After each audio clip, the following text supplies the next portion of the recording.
Racing isn't easy, but experiencing it is. iRacing puts you in the driver's seat with the industry's leading sim racing game. Drive on laser scan replicas of the greatest racing circuits from around the world. Go head-to-head against other drivers chosen by skill-based matchmaking to ensure competitive racing at every level. Compete across all your favorite series. In officially licensed cars, engineered to deliver the most accurate driving experience possible.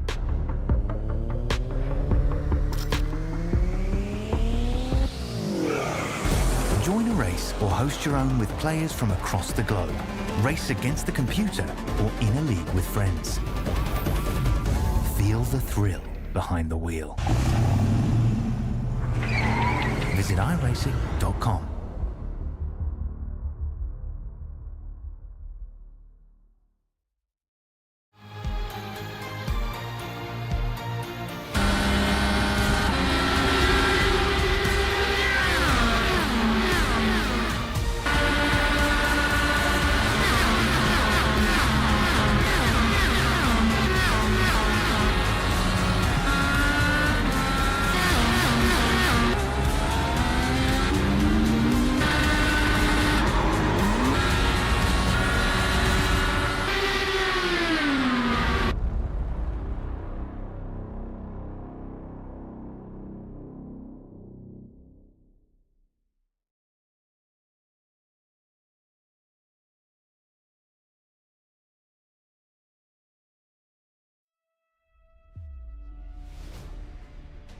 Good evening and welcome to round 4 of the ANZ ESeries GT3 National Championship, coming to you from the original home of Formula 1 in the US, hosted to 12 hours of Sebring, and a track that has really cemented, pun absolutely intended there, its place in American racing history, Sebring International Raceway.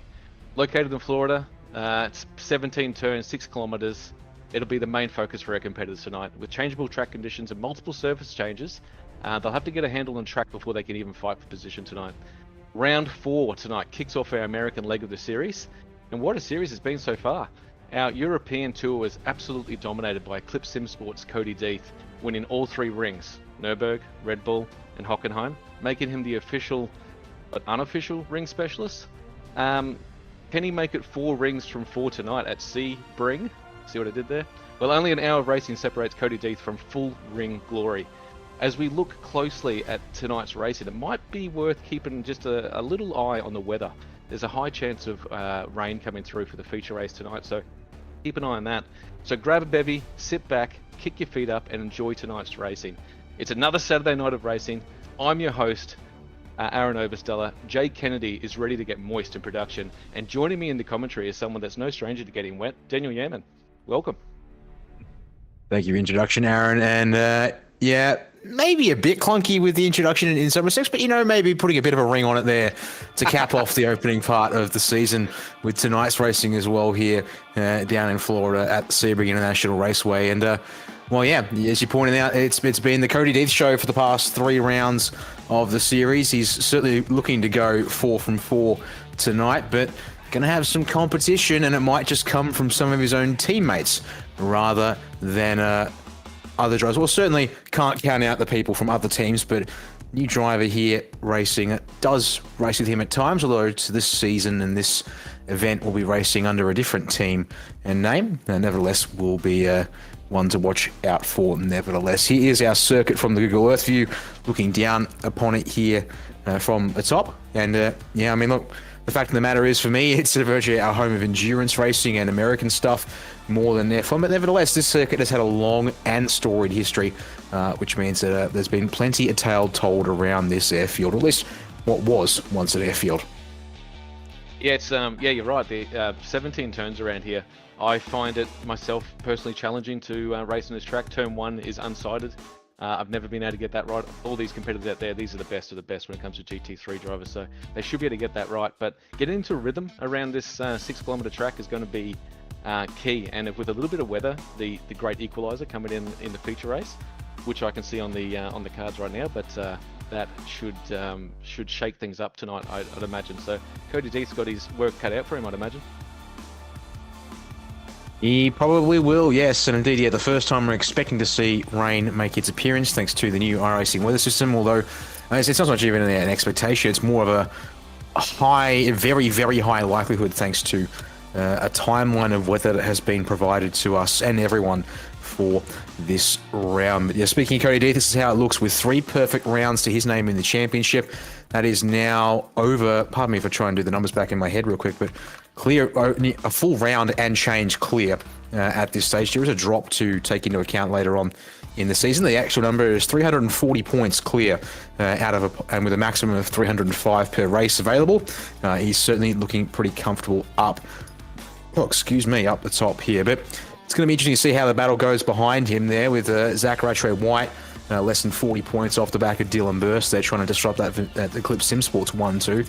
Jamie Christensen, they're sitting in 4th place. The next of our Vermilion drivers in the standings at this stage with Gianni Lutsu, who will now be our 3rd Vermilion driver in the standings. Just having a look at the list, we do have more drivers here than we did last week with the Easter round for round 3, but I'm not seeing Gianni once again tonight at this stage, Aaron. So unfortunately for Gianni, might be stepping back down the order a little bit. So yeah, Jake Maloney did a decent job. Order, unfortunately, with that, yeah. Yeah, solid results last time out for Jake Maloney once again means that he's bringing that Mercedes up the field. And looking at things tonight, would appear to be the lone charger of the front engine brigade in that case. And back after the top 10, Matthew Dench missed him last week, but I believe he's back here. His teammate Simon Nicholson is here tonight, although maybe not for Dench. Maybe an absence there. Brad Newman did all right last week. He's back again tonight for round 4. Marina Morella has seen the Visceral Esports machine, and Sam Sproul, they're ready at top 10. Close margins in the back half as well. We can see there barely 6 points in it for 9 to 10. Also another 6 between 8 and 9. And then you're barely talking 10 points up to P7. So those last couple of spots in the 10, hotly contested, if I understand correctly, will be plenty of people just outside the 10, I should say, Aaron, who'll be looking to get in on the action here, at least for the summary, at least of our standings each week. There's a lot of guys just outside the 10 that will be making an appearance inside the 10 with current results. I think we got a couple of guys just outside there. I'll just mention we got Jacob O'Reilly is in P13, I think, at the moment. Look out for him. He's made up, I forget how many spots he made up, but a heap of spots to get up into P13. And Lachlan Capel as well. Look out for him tonight out there as well. And I think we got Lewis Greathead. He's had a pretty shocking opening rounds, but he's definitely got the pace to get up there into the top 10. So look out for those guys. Indeed, a couple of drivers who had some rough starts to the season that were able to make better racing of it in the last, round 3 last week, but also round 2 at the Red Bull Ring as well. And we're seeing how everybody handles themselves here tonight on the asphalt. And it's not asphalt, it's mostly concrete. That is obviously the defining feature here at Sebring. If you haven't been with us here before for the GT3 National Championship provided by ANZ ESeries, we've got ourselves fixed car setups thanks to Hymo setups for this one here. Currently in the middle of group qualifying as well to get the grid ready for race number 1, the opening sprint of 15 minutes. And then during that 45-minute feature, pit stop light needed for fuel. The million-dollar question of will they be able to make it to a crossover point when we're expecting the rain in the second half of that race to cap the night off with a tyre change. That won't usually be necessary, Aaron, but looks like it certainly will be tonight as we can now bring you the feed from qualifying here as the drivers get themselves laps on the board and try and get as far up the order as they can.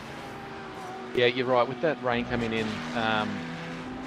it's not a definite, but it's definitely a definite, if that makes sense for everyone watching at home. There should be some rain expected for the last part of the feature race. So yeah, timing your run perfectly and getting those wets on when you see the first drop of rain or when you see the clouds gathering might be the difference between winning and losing here tonight.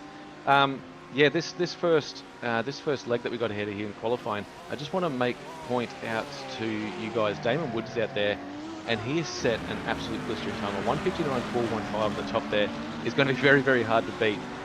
We had some practice earlier. I think we saw a 159.3, but I don't think anyone replicated that again. So look out for that time to probably stand up there in the top 3 at least as we go through tonight. But we got Eddie Beswick there as one of his, I think Damon Woods' teammate possibly. in the Eclipse team.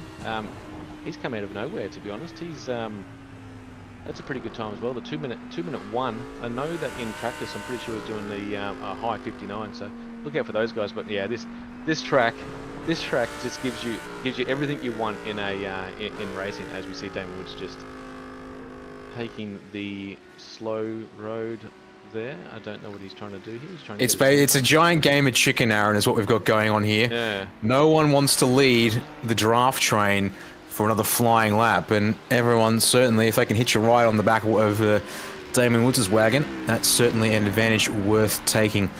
Here tonight in his eSports colours as the European-based team that Damon does race with for iRacing special events and other major competitions and the like. But as you said, it does also work with the guys at Eclipse Sim Sports a fair bit for small level events or Australian time zone events. So there is a relationship there that, whilst the paint schemes won't tell it necessarily, they do have a partnership, friendship, relationship that extends off the track and on the track as well. So we'd expect to see Damon in and around the guys at Eclipse and the fast guys at Eclipse too, who can ride with him at this stage. Because we've seen Cody Deeth be quick, but certainly Damon is probably the one to watch out for to suddenly really be the one that can test here. Is he going to abandon that qualifying lap? Jacob Todd going to have to swing around him here. And Jacob, one of our drivers, moving over from Altus Australia to Vermilion Esports for the foreseeable future, and as part of the new sign-ups and acquisitions. A bit of a rough week out for the new Vermilion guys and those in Vermilion in general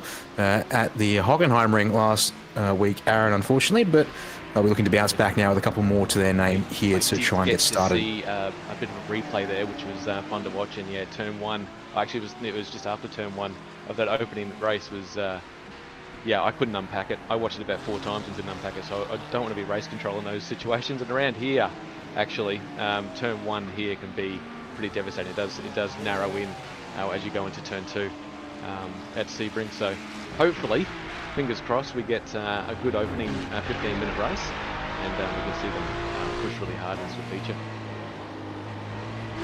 Yep, that will certainly be ideal, to say the least, but we'll see how they've got to get through everything here and show us how they'll go.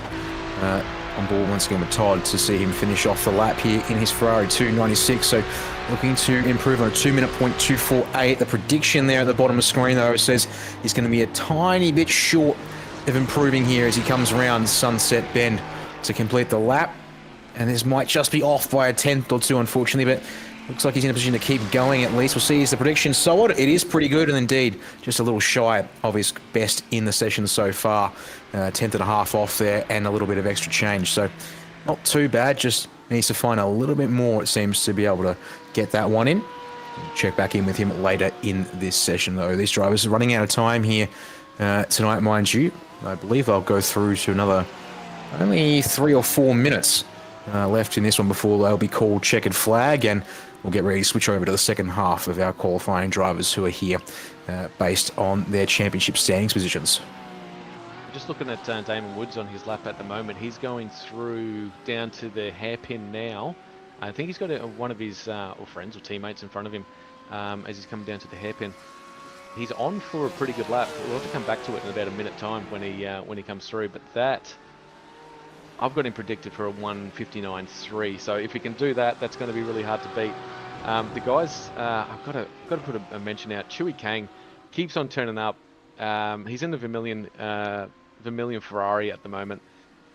He did give me a bit of a heads up saying I have done no wet weather racing in this car yet and not around this track. So don't really want to be him at the moment in the feature race, in the last 15 minutes of a feature race anyway. Yeah, we'll see how he goes later on. So as Matthew Boyle across the line has abandoned that run at some point to get ready to go again and set up for a proper fly here as we'll check in a few more drivers, such as Chu Kang.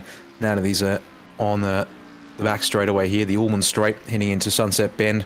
We'll see here, looking at around a 2-minute 2.6, which unfortunately is not an improvement. So again, another driver looks to be either had abandoned the lap or at least just setting up for a new one here to get this one on the board. I wouldn't be too surprised if we're about a minute or two away from at least a warning, if not the checkered flag, as Woods up the inside of one of the 9.5 Sim Sports cars. It's Simon Chadwick in behind. He is actually slightly up, according to my timing here, on his previous best in the session. Oh, so close. Unfortunately, it will not be an improvement by all of 3/100ths of a second, Aaron. Yeah, he was actually on for a lap there. I don't know if he got hindered there on that back straight, but yeah, it's that 1:59.4. I'm telling you, that is a very, very solid effort as he comes in here, and I'm just looking forward to seeing where that stacks up when the second part of qualifying comes out. Hayden Sell as well. He's out on track at the moment. He's on for a. Oh, I think he's just on his outlap actually. I went to the wrong guy. I was talking about Caleb Highs. And he's just did a 2-minute flat, putting him up into P2. Pretty good lap. He split those boys. He split Eddie and Damon going into P2 there. I think if you wanted to get into the top 5 here, I think 159 is going to be required. And we've got one person into the 159s at the moment. Massive gap separating Woods from the rest of the field here at the moment. So definitely quality coming out from him at the moment. As we move down the field, I just want to see if anyone hasn't done a lap yet. I think everyone out there has gone on. I'm seeing it. Yeah, everyone out there's got a time on the board already. Yeah, so that's Sebring's pretty lenient. I mean, there's not that many off tracks you can get around here. You can clip the wall on the on some of the exits and stuff like that, and some turn 1 entry as well. But it's pretty neat to do a lap around here. I'm just glad it's not in the wet as they're doing this.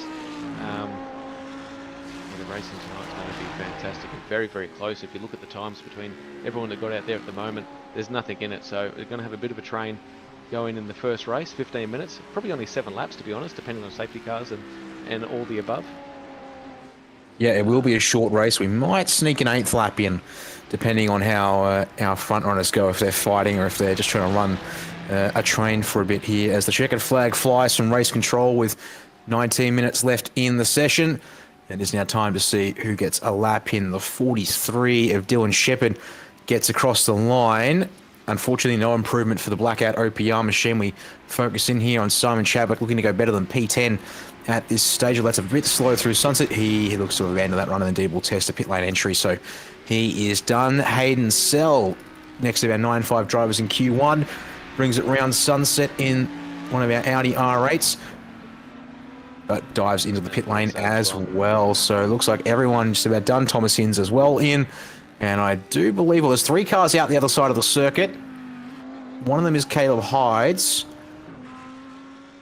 And he might be on one here because the last lap he did in the session was invalidated. So let's right here and indeed look at our predicted lap. It says that he's on for a sub 2-minute time.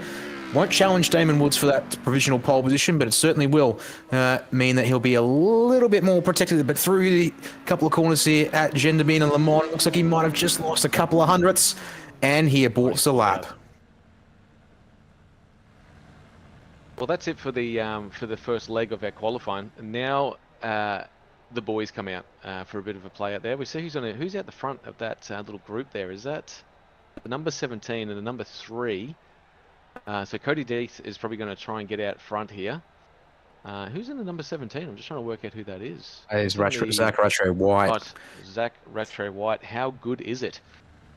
We do have ourselves a bit of a conundrum because we've been heard over the radio that Race Control was expecting a single file formation here at pit exit. I think Rattray White's just decided, yep, he's abandoned his position in the queue. He will wait to line up at the back here. Same will Jamie Christensen. So, drivers here looking to get out of their pit boxes, but they've been told they need to hold for a second. As the green flag flies, 17 minutes to go. So out they will roll. So it will be the Eclipse drivers of Cody Deeth and Dylan Burst to lead the train out. Hopefully you guys won't get tired of us talking about the guys in Eclipse, because yeah, they're certainly still the ones seems to beat. Although of course with Dane Woods here not officially racing for them, we can, I guess, throw the eSports name into the mix. But now, here come our heavy hitters, top drivers in the championship so far after the opening 3 rounds. Aaron rolling out onto the circuit. time to see how much faster than, if we can go faster than a 59.4. That will be tough to beat, but you never know around here at Sebring. Yeah, around here at Sebring, I think track position is absolute key. We saw those guys lining up at the pit exit, trying to get that little bit up the front there, just to get some track position, not get caught up behind any cars. So poor Zach Rattray White had to abandon what he was about to do there. I'd have to look at the replay and see who actually got to the front line first, but yeah, single file as they go out. Just getting temperature into the tyres. There's so many differences in the track. So between turn 3 and 4, I think there's like 7 different bits of concrete between there and there. So you've got to find your braking positions. It's very, very bumpy. So yeah, getting the car, getting the tyres turned on, getting yourself some track position around here. It's a long track, but you still got to find some track position and putting on a light. And already we've got the lights on. It's starting to get a little bit dark here already in qualifying. The feature race that's about 20 minutes away is going to be, oh sorry, about 30 minutes away is going to be very dark for us. Hopefully we've got some sort of lights out there. Well, there is some lighting around the circuit. We also do have, almost I guess, remnant of the history of the circuit once being an airfield, do have reflectors around the edge of the circuit in several parts.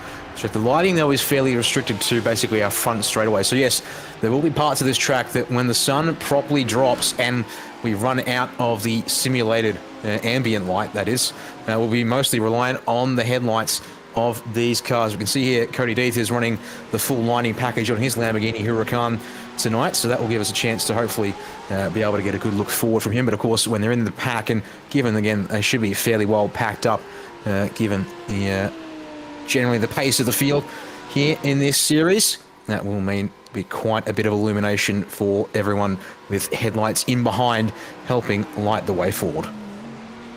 Just going back through the pack here, I've got Brad Newman. He's right in the pack there. I'm just trying to work out where he is at the moment. He's sort of, he's on for a lap, and they've got the first bit of it right. That turn 1, 2, 3, 4, 5 complex as you come down into the hairpin really sets up your lap, and the rest is pretty flowing after that. So if you can nail sector 1, which most of these guys have already done, it seems like they're just going single file. Deeth is just checked out actually in qualifying. He's been given a lot of room. His teammate behind him, which was I think that was Dylan Burse behind him, is a fair way behind him now. Not going to get any tow or anything from his teammate. So we'll see what he comes through. Cody Deeth does for the first one. We're going into, whereabouts are they on track right now? They're going to the back straight right now. Yep. Yeah, back straight. And coming up to turn 17, we'll see what the first times are going to be. Cody Deeth's looking pretty competitive. There's no one else out there. I'm looking at times at the moment. Maybe a Jamie Christensen could spoil the party here as well. He's right down the back of the pack right now, but he's got a little bit of room around him, and he's in a little bit of a slipstream behind at the moment. So watch out for him. But let's watch Cody Deeth come across the line with a 1:59.5, so that's going to put him up into P2 on his opening lap. So that will only get quicker as the night goes on and as the temperature falls a little bit, I'd imagine. It's certainly a possibility. There's some more speed in that Eclipse Lamborghini, but yeah, do not be too shocked. Damon Woods still sits atop the tree as drivers bring their laptops across. As Stuart Ellis has abandoned straight into a tyre bundle in the 73 Dynamic Sim Sports car. Dylan Burse opting to abandon his first chance at a flyer. Maybe use that as 2 warm-up laps before he gets back into it in the 68 Audi. But yeah, Woods now still on top from Deeth. Nicholson joins them inside the 159s for qualifying at this stage. Caleb Hydes, still from Group 1, is staying up towards the top. And then it's Christensen there, P5, with Marino Morello just behind him on the timesheets in P6 as we watch him head up towards Cunningham Corner now, leading the majority of the train that decided to stay out and keep pressing on. A few cars have peeled in, but everyone else still going here as they make their way around the back half of the circuit. A lot of cars actually went past the start-finish line, pulled over, did a quick little reset, and then went back out again. I don't know if that's a strategy or not. I'm not sure, but you'd think you'd want less fuel in the tank. Come in for some fresh tyres might be a better alternative. You got 15 minutes out there, so a little bit weird to see a lot of guys come into the pits there. Let's see here. Nicholson definitely came into the pits. Burst came into the pits. Burst status. It was Deeth, Nicholson. In fact, Nicholson actually is actually reset again on that one. So drivers getting different strategies. The tyres here in the GT3 cars, they could theoretically provide a second lap at speed. But with these guys here right at the top of the order, they might be working it, can be working it hard enough that they would potentially see a little bit of a drop-off. As we're going to watch here for Morella's lap time as he comes around the corner. It says here Dylan Burst, elsewhere on circuit, is looking to put a bit of a barnstormer in. As Morella's going to go to a 2-minute, not quite, 2-minute point 1, I think he improved, but Lachlan Capel will jump up into the top 5, make it P4, make the next driver who gets inside. Dylan Burst also looking to go to a 59, but that's awfully close to the apex wall at Sunset. Wow. Has he hurt his lap with that one? He's going to commit anyways here in the number 68. 2-minute point 0. And it did count. P6 for him. And again, another driver that does their lap, jumps out, goes back to the pits. It's well, these guys know more than what we know. I don't know if there's a qualifying set that they're on at the moment, but yeah, a lot of cars coming out. Yeah, look at the congestion as they come out of the pits, and they still got about 9 minutes left of qualifying here, maybe 8 minutes left of qualifying. So plenty of time to get laps in. But obviously, yeah, one lap dash for these tyres. Yeah, they're working these cars as hard as they can, and yeah, they certainly probably could afford to burn off some fuel, but nevertheless, better to just get straight back out there on a fresh set of tyres. And for some of these cars, a little bit of extra fuel might help with a bit of stability, and depending on where the fuel tank is, a bit of extra weight over the front or rear axle as well to help give it a bit more squat. We are talking at this point tenths of a millimetre, but exactly right. Certainly it could make a little bit of variation there. So Wood's still on top. Deeth just a tenth away though in that Lamborghini. The Audi Lamborghini cousins, though, nevertheless looking strong once again. Rattray White jumped up to P3 in all of the hullabaloo with drivers like Capel and Burst. So the first of our Ferraris there, and also making it now 5 cars with a time in the 159s at this stage. Well, Nicholson in all of this here, our first Porsche. As we're going to look here at a replay, first of a replay of the night, and that's Dylan Burst. Well, from the other angle that we saw, Aaron, I'm pretty certain I saw some sparks. That's about perfect, although unfortunately, it was given about the way, perfect. You're right. Yeah. About the way it was predicting a 159.6 before he came into Sunset Bend, so maybe a bit of time to be gained through a more optimal line through the corner as well. Cody's on an absolute lap here if you want to jump to him. He's coming through. Oh no, sorry, I apologise. Oh no, he's coming onto the start-finish straight now. It's looking good. It's a 1:59.306. That's the fastest I've seen. 3:07, I should say, of the night. There was a bit of in the practice. I saw a 1:59.315, and that's actually eclipsed that. So Cody Deeth showing what he's made of. He probably just parked that now, to be honest. Yeah, he might. It's certainly Damien Woods was going to be the one that would challenge, and I was almost expecting it might be Damien Woods who still ended up on top tonight. But looks like as things go, they certainly have. Yeah, the number on the field, half a second back to Zach Rattray White from Deeth's time, first to third, moving the marker well forward in that case. We're watching here Seth Brown, who's yet to get a competitive time on the board. He's only got a 2:06 to his name at this stage, so going to go into the 2-minute something, 2-minute point 1 for him. He'll launch himself up from 27th to 11th with that one there.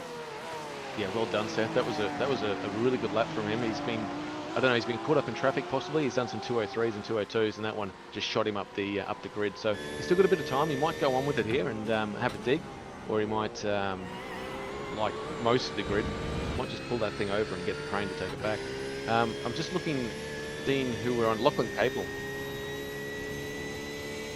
Oh, Simon Nicholson just did a 1:59.7.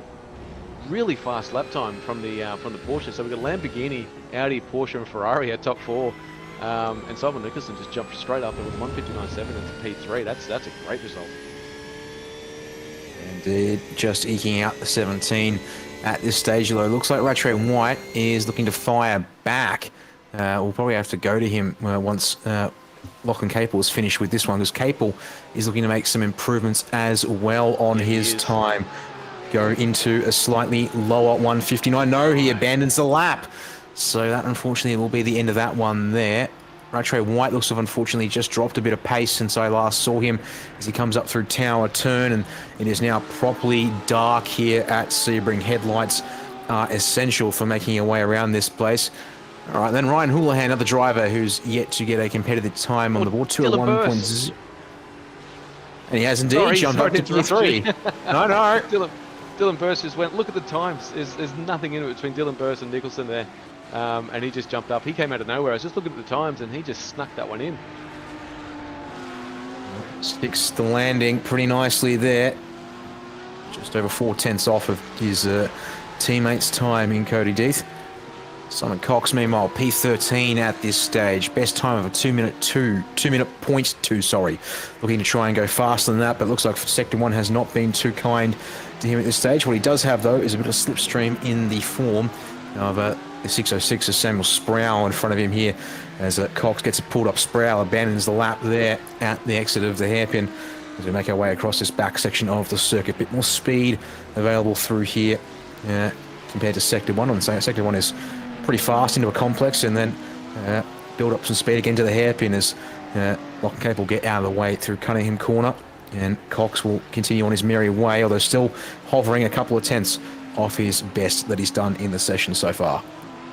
Yeah, he's probably just a little bit of, he's going to have a really good run down this little back stretch down into the tower if he can try to improve. He's got no slipstream to hold on to there, so he might get enough time to have another lap. I reckon they've got enough time for maybe 1.5 more laps.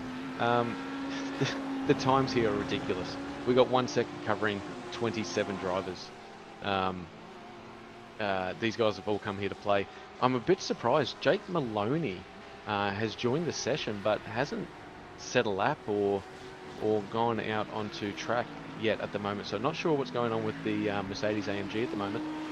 He's the only. We saw him in practice, but we haven't seen him do any laps. So he might be starting from the back tonight. Well, he did practically the same thing last week at the Hockenheim ring. Was quite late to the session actually before he got on the set of time. So it looks like it's a case of Jake basically cutting it razor thin on his available margins here. So we might get a chance to see that 29 Mercedes out for a lap in qualifying. Actually, no, we won't, because we're inside the window where you can come out of the pits and then get a flying lap. Duns of everyone out on track now. This is it. You've got another minute and 40 seconds to get around to the start-finish line to start your final flyer. So everyone here is on notice. Stuart Ellis will be able to get this lap in, plus one more if the tyres are up for it here. Looking at a mid-2 minute time for the 73. Current best of a 2:04. So he's going to need to find a couple of tenths to improve on P21 at this stage. He's got not long left in this lap to decide to commit or maybe abort, try and cool things off and go again. Yeah, I don't think there's... Yeah, that's going to be cutting it fine if he does that. Such a good shot here on board. You're right. Those little indicators on the side of the track are pretty much all you got to guide yourself through here as darkness falls as we go into the our first race in about 5 minutes. I just don't know. The unknown for me is how dark it's going to be behind the car with the rain when you're trying to put a lap on here. Stuart Ellis is about to come across the line for a 2 minute something, a 2:05. It doesn't do anything for his time. He sits where he is in 21st position. That's crazy. He's done a 2:04 and he's down in 21st position. This field is super strong tonight. They've all done their practice. They've all eaten their Wheaties, and they're here to show off. I think Adam Hughes just had a massive jump up. Yeah, just then he's gone up into P8 with a 2 minute flat. It puts him in good company around Jamie Christensen, Lachlan Capel and Caleb Hyes up there as well. Jacob O'Reilly's knocking on the door of those guys as well. That little chunk between P5 and probably P15, that's where my eyes are going to be glued tonight for sure. Some good racing going to come out of these guys. Let's see here as the clock strikes 2 minutes to go. Capel will equal burst to 3 decimal places and get ahead. So he's faster on 4 here tonight, and he got across the line just in time. And if the tyres have got anything left, he could have gone for one more. But the number 8 ERT Porsche has come to the pit lane. Cody Death was on potentially to improve his time, not by much, but by a little something here as he comes up to the flag. Oh, he did too. No, it is off by just a couple of hundredths. 59.322. Unfortunately, can't quite beat the 59.307, but that is a reminder of just what he's got in store for us here tonight. Everyone that's coming around the corner now is out, so it's time to start focusing on drivers as they come up to the line. Jamie Christensen here at Tower Turn, ooh, flirting with the track limits there on the exit of the corner as he puts the foot down and carries on, looking to beat and crack that 2-minute barrier and join our top 6 drivers who are in there at this stage. Got a couple of corners left to see if he can make it work here for him. And I'm going to keep an eye on Stuart Ellis. What's he got for us here? Unfortunately, looks like 73. He's coming around the last corner now. Not going to improve on his time tonight, so it looks like he's going to be back in the 20s. Yep, hasn't improved there for him. So up next, the 95 of Adam Hughes is on track. On to Morello as well. Morello, I was just watching his first couple of sectors. He's lightning at the moment. We've got Jamie Christian coming across the line now. Will he improve? It's going to be close. He's come across the line with a 159.8, and that should. Did that move him up the ladder? Sure did. Yeah, it certainly did.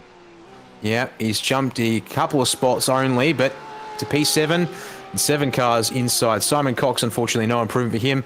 Can Marino Morello even make the finish line? No, he's going to miss out by a couple of seconds. And he'll cross the line, and it won't count. So unfortunately, that is it there for qualifying and the end of the session. 28 drivers will take to the grid, we hope, for this opening race of the night. In just a moment's time, we'll bring you the grid here for this opening race, the 4th round, the ANZ ESeries GT3 National Championship. It has gotten even darker out now. It is 100% lit by lights. None of the ambient sky left for us to work with here tonight. As we are going to bring that grid now on screen. Cody Deeth has been able to clean sweep everything so far. Does it again. We'll pick up the 5 bonus points for pole position here, Aaron, but he's going to have Damien Woods to contend with on his outside in the eSports number 56. Audi Lachlan Capel going out of P3 tonight. Good signs from the ERT Porsche to kick things off. He's going to share the second row with Dylan Burse, the 68 for Eclipse Sim Sports. Simon Mickelson, the next of our Porsches, back after a bit of an absence in the Team PGZ Porsche tonight, sharing row 3 with Zach Rattray White, first of our Vermilion machines, and the first Ferrari on the grid this evening. Jamie Christensen and Adam Hughes going to start at a 7th and 8th, respectively, for Vermilion and Chris Cross Racing. About half a second off of pole time. Caleb High, Jacob O'Reilly going to round out our top 10 here for Eclipse and Vermilion. And with that, I'll hand to you for the next 10 here, Aaron, as we work our way down the order. Yeah, we were watching Morello try and crack that top 10 just earlier, but he starts in P11 for Visceral Esports. He's alongside Zachary Smith in the Alpha Venturi Racing, but nothing between those guys. Eddie Beswick, I saw him in practice. He was putting on some massive laps and fighting with his teammates. So he starts out of P13, Seth Brown out of P14, Thomas Hinds, Simon Cox, 15 and 16th. Look at the times, guys. There's nothing in it. As we go back through the field, Jacob Todd in the Doing OK Vermilion Motorsports livery, and Dylan Shepherd in the Blackout OPR on row 9 of the grid. We go back to Brad Newman. By his standards, probably doesn't want to be back in P19, but he'll work his way through tonight. Matthew Boylett in the Dynamic SimSpeed Sports team in P20, rounding out our top 20. Stuart Ellis in P21 as Dynamic Sim Sports, alongside Simon Sproul in the Blackout OPR, looking really nice and racy at the back there. Hayden Sell in the 9.5 Sim Sports entry. Chewy Kang, we chatted with him earlier, and he's not looking forward to the rain, so we'll see how he goes. As we move down the grid, I think we got a couple more grid spots. We've got Ryan Houlihan, very racy in P25. P26 is Simon Chadwick. As we move down, I'm pretty sure we're going to see, yes, we are, Nathan Gardner, the privateer, alongside Jake Maloney. Now, we started from the back last race, and we'll see what he can do now. He made himself up into, I think, P5 or 6. So we'll look for him as a hard charger to go through the field. He's definitely got the talent. Let's see if he can put it through tonight. Indeed, keeping his nose clean has been a bit of a specialty of Maloney's as we get ready for the full length formation lap here with the iRacing pace car going to lead us off. It is looking all dry for the time being here for this opening sprint. We're expecting the rain to come in about an hour's virtual time. So expect with a bit of an advance, potentially between sessions, as well as just the length of the session. This will be critical, though, as to whether we see the rain start early or whether it'll come later in that session, because we are supposedly working off a bit of a timeline when it comes to things here tonight, and we are already inside an hour of the expected rain arrival. So that's going to be important to note here as to how long into that race it'll be, because the critical thing is here, with the fixed high mode setup, it's looking at about a half an hour on a tank of fuel. That is the important thing to keep in mind tonight. You've got to be able to get to the window, of course, where the rain's coming down hard enough that you're going to get a benefit from not having to basically do 2 stops, 1 for fuel, 1 for tyres. That would be strategic suicide here in this field, unless safety cars suddenly come to your hand, as the drivers preparing themselves to get this race underway here tonight. And this will be definitely one to watch. Dan Wood's been our closest contender so far on pace, it seems, to Cody Death. But can other drivers play spoiler? I'm actually looking forward to this little battle at the front. The Cody Death and Damon Woods battle is going to be fantastic. We've got some battles down the pack. We got that, like I said, that P5 down to P15. There'd be no way to pick it. Any of those guys could make it up into the top 5. And we got also the hard-charging Jake Maloney that I mentioned before. I'm going to keep one eye on him anyway during this race. I think he's going to make up a lot of positions. He's playing a little bit coy, I reckon, at the back there, because I know he's got pace. He does. Yeah, it just would almost be nice to see what he could do if he lets the Mercedes loose for a qualifying lap in many respects, to see what it actually can do in a one-lap showdown, because making your way cleanly through a pack is one thing, but being able to deliver on that pace from the front without having to start at a disadvantage is another. But nevertheless, that'll be something to worry about later. We've got this lovely shot here on the exit of Tower Turn to enjoy across the course of your action this evening, as there's our entire field now on their way up towards Gendabine and Le Mans. Drivers getting ready to settle in. 15-minute sprint isn't much, but we've certainly seen it make a major impact on the outcome of the evening, of course, given that the grid is progressive between our sprint and our feature. So, looking forward to seeing 100 points too. 100 points. 15 minutes, 100 points. It's make or break. You see guys racing hard. That you need to. You need to race hard to race to the grid for that feature race later tonight. It is important to note there, actually, and interesting to hear indeed, because, it means that the feature race is 3 times the length at 45 minutes. Only worth double the points, though. Certainly still very important, nevertheless, to maximise your positions in that one there, if something does go a bit off here in the sprint, whatever you want to call this opening one, the heat, the sprint, race 1, I guess. Take your pick. Yeah. But race got our choices here. True indeed, that certainly works out as well. The iRacing pace car about to peel off to your left of screen here as Barney on the stand, waiting with the green in hand. Cody Death going to put the hammer down under the Advanced Auto Parts side. Round 4 of the ANZ ESeries GT3 National Championship is underway as we go 3 wide, cross the line in the middle of this pack, and coming up in turn 1, who's going to come out the other side in front as one of the Eclipse cars diving further on back, but bails out of that one was Caleb Hydes, trying to get something done early, but he gets tight on the inside and makes everyone gets through in one piece at turn 1. I can't believe that they all got through their turn 1. I'm going to hold my breath just a little bit as they come through this little tight little sector into turn 4 and 5 as they make their way down to the hairpin. Wow, great racing from the whole field here. Seth Brown has been in the thick of it there, but he's held position. Thomas Hinds as well at the back there in P14. So everyone seems to have held position as they've gone into the hairpin. Just keeping an eye on people at the moment at the back. Wow. Everyone's brought their racing brains. There's no hotheads out there at the moment at all. It looks like clean engagement is the name of the game, and the field already making their way out to Cunningham Corner for the first time, but a side-by-side further on back. There's a Stuart Ellis around on the apex of Cunningham Corner in the 73, and that unfortunately is going to make for a right nightmare of his night now as he tumbles to the back of the train. I think mostly undamaged, but we'll have to see if we can figure out what's happened to him in this stage. As our leaders starting to string out a little bit, down to Gendabine and Le Mans for the first time. It's Death from Woods with the lead race start in the hands of the race leader. Looks like not too many orders between the teammates. Well, said yeah, sort of teammates. Not officially. As another one of the Audis in the background, all kinds of out of shape. Would that have been Caleb Hyde's? Might have been. That position looks about right for where he was. Ryan Houlihan. Actually, if we get to Ryan Houlihan at the moment, that car's facing the wrong way. Well, was anyway. He's gone to the back of the grid as well in the 999 Porsche 911 machine. I don't know exactly what happened there. I was just looking at what happened to Stuart Ellis. I think he did it on the brakes himself. Got into the back of Brad Newman, I think, and sort of put him into the infield without taking anyone out. So thanks to you, Stuart Ellis, for some good racing there. But Ryan Houlihan, he's coming to. Who's that coming to the pits? That was Nathan Garner at the back of the field. Unfortunately, has had a moment through Sunset Bend, and the left rear corner is damaged, and also substantially down. This is really unfortunate. Another driver solo incident.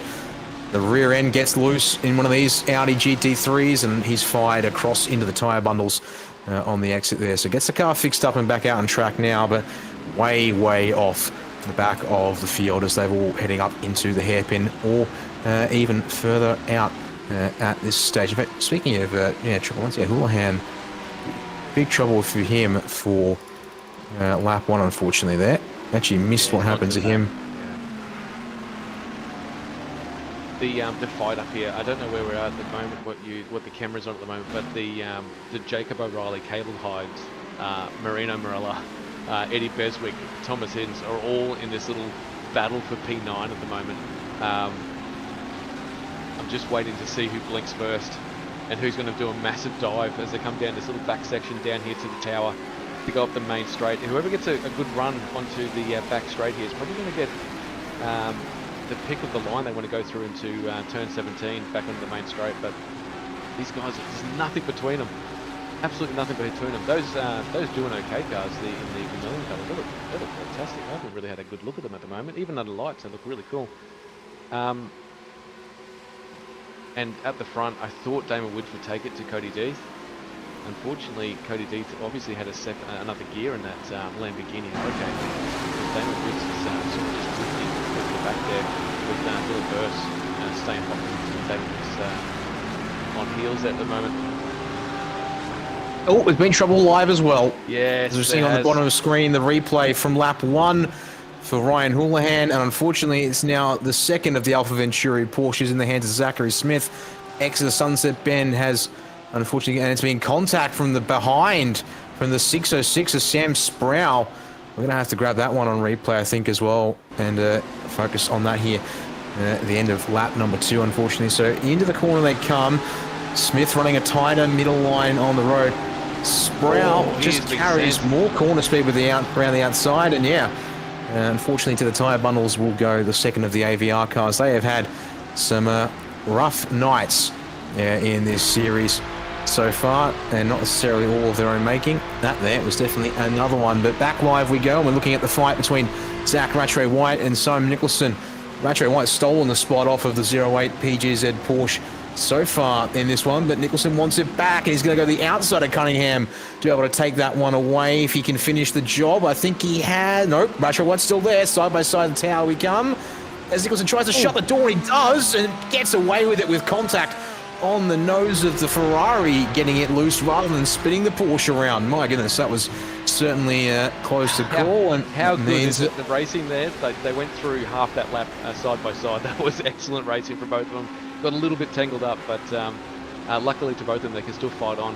Zach lost a couple of positions, but he already stole that position of Nicholson earlier. So Adam Hughes was the big beneficiary out of that. Went up into P6. Let's see if he can hang on to it for the next 9 minutes of racing.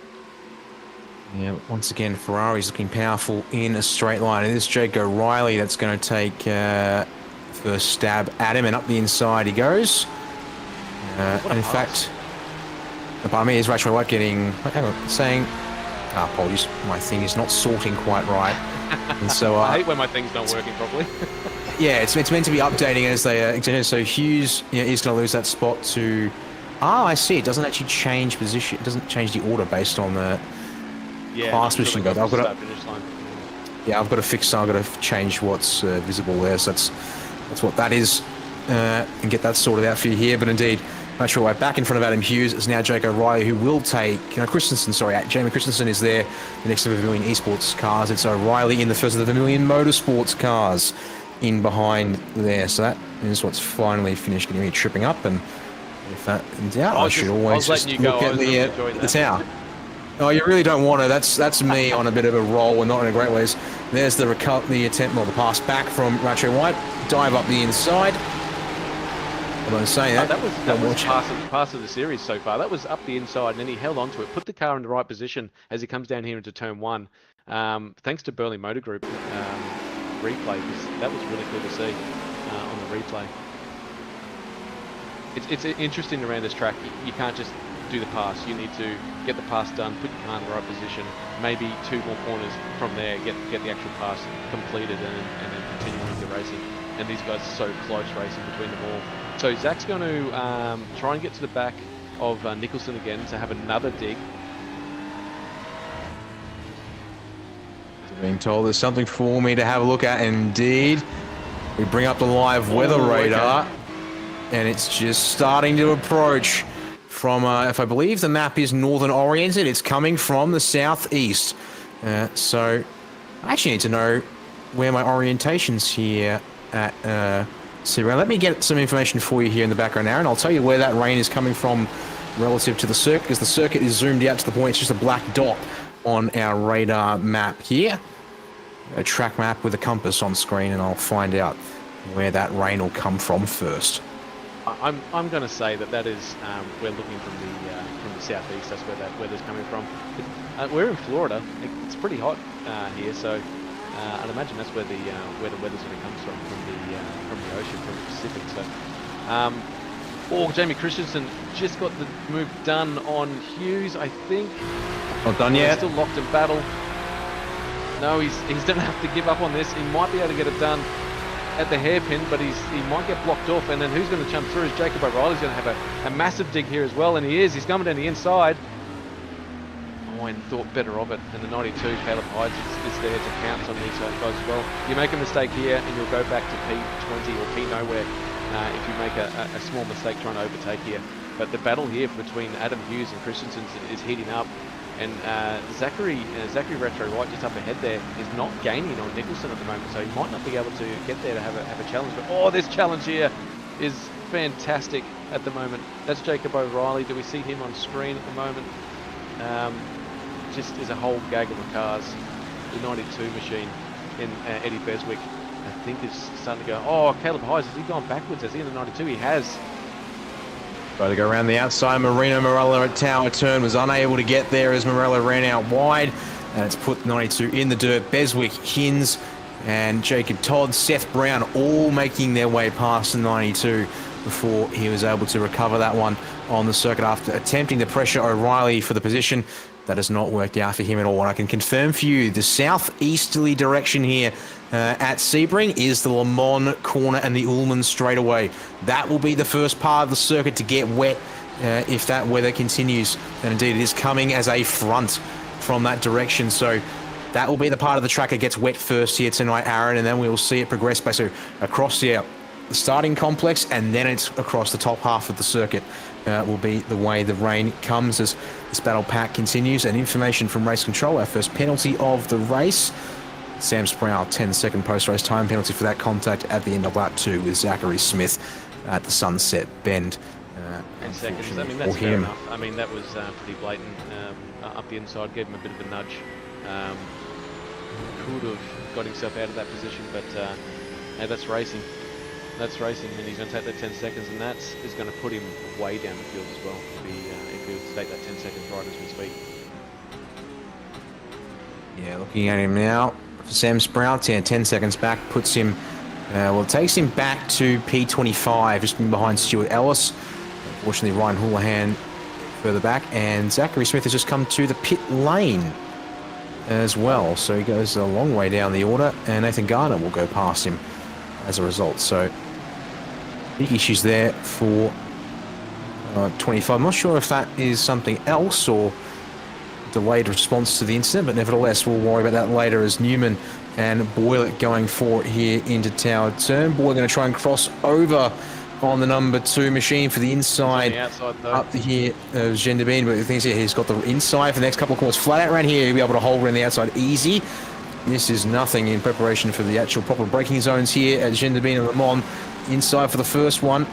Can he hold it up high? No. Newman able to drive ahead and get the position, or hold on to the position, but again, Boylett backs it up, cuts back across a little earlier for maximum power down onto the back straightaway here, the Ullman straight, and looks to try and close in, but his Porsche's fairly evenly balanced here, so no dice this time by Maloney in the meantime behind. Coming up from the very back of the field, now into P20. Looks to make things work. As I've just seen further up the road, Jacob Todd's brushed the wall on the exit of Sunset here for 12th place, all by himself. But here we go, Maloney, Mercedes power under the bonnet at the front of this car here, going to eye up Simon Cox's spot. And Cox will bail out a little bit early on the brakes as Maloney hooks that inside line. Another spot gained for the Trans-Tasman 29 in this decidedly non-TTR paint scheme that continues to catch our eye. And now adorned with the purple LED strips as well. It looks awesome. That car, if you can go back to him on the broadcast there, Jake Maloney's car looks fantastic. Those LED strips on the side of it look amazing. He's only made up 9 positions. It shows that qualifying does make a difference, boys and girls, if you're watching at home. Good to put your car in the position where you can challenge, but the field is so close tonight that it's going to be really, really hard for him to push up for position. So P19 at the moment. We'll see how he goes as he goes through tries to come through the rest of the field, but looks like probably only 1 lap left for him to make any difference. Indeed, we are 100% going to be going 8 laps in this opening sprint tonight. And Cody Death just needs another lap and change to bring it home and tick another box off on this charge to start the season here in this brand new GT3 National Championship. Damon Woods looking very comfortable in second because he's got an even bigger margin from the gap he's got ahead of him to Dylan Burst behind. Burst is maybe has to worry about Lachlan Capel there. So yeah, been shadowing him this entire race. It looks like they are pretty much a dead heat for lap times in this one. Saying that, of course, might be better just to leave it as it is right now. Start here for both races, or start here for the next race, and then be able to press on. As Barney's got the white flag in hand, I should say. And we've got ourselves one final circuit of this in this opening race to go. As in the background there, Marina Morella to the inside down the front stretches. Caleb Heights just made a move on him for that 13th or 14th position, sorry. And they get that resolved before turn 1. So any final spots, can they be made up by the 92 machine that he's a little bit further back in the field, as Death already out on the big bend heading up to the hairpin. Yeah, he's checked out. The battle for P10 at the moment, Eddie Beswick is holding off an absolute train at the moment. Thomas Hins is all over him. And the people that are going to pounce on anything that happens there is going to be Todd, Brown, Hides, and maybe Morella, if he's lucky to slip through here. But Eddie Beswick there in the number 30 Lamborghini Hurricane, it's literally holding up a train of cars at the moment. So the top 9 pretty much settled in, I think, unless something completely terrible happens to them. They're going to be locked in. But this little fight down the back here, I'm seeing where what are we on screen at the moment? Yeah, Jake Maloney. Jake Maloney's made himself into P18. He won't get Newman. I wouldn't think. He's too far up the track there. So he's made 10 positions in 15 minutes. If that's anything to go by, he'll probably win the next race. He's going to be a long way behind. That's his biggest problem here in this one. Positions gained at the back of the field is one thing, but being able to keep carving forward is another. Stuart Ellis and Simon Chadwick getting dicey at Tower Turn. The 73 had 2 tyres in the dirt there on the outside on approach, but otherwise comes through unscathed. But for Cody Death, he's just got himself this final corner here at Sunset Bend to negotiate. And I thought maybe Damien Woods would provide a stiffer challenge to start off the night, but he saw off the fight in qualifying, and he will see off any threat here in the opening sprint. Cody Death makes it 4 sprint wins for the season. 100% track record continues here to get the night underway here at Sebring. Yeah, Yeah, that is an absolutely awesome effort from Cody D to win one of these races, but let alone win all 4 of the sprint races that we've had so far. I did say at the top of the broadcast that he's a ring specialist, unofficially. I think officially he is. We'll see how he goes in the feature race a bit later. I'm just watching as everyone's come across the line now. Yeah, everyone. Get that last dude back here, unfortunately. Houlihan's just come across the line now in the 999 machine to round up the top 26 drivers that have come across. I don't know. Oh, we still got Zachary Smith and Nathan Gardner at the back there, just trying to find their way to the end of this race. Commiserations for those guys. They probably didn't want to be in the position that they were in. I'm surprised that we didn't see the Whitey's Pie safety car in this sprint race. Very well behaved from all the race car drivers out there. Still putting on massive efforts out there. It's some really good racing to watch. It's not all about crashes, ladies and gentlemen. Some of the racing has been fantastic as well. So looking forward to them to continue that as we get into the rain. And as you can see on the right hand side, no, the rain starts to flow in. Yeah, about that. When we can get that up, if we can.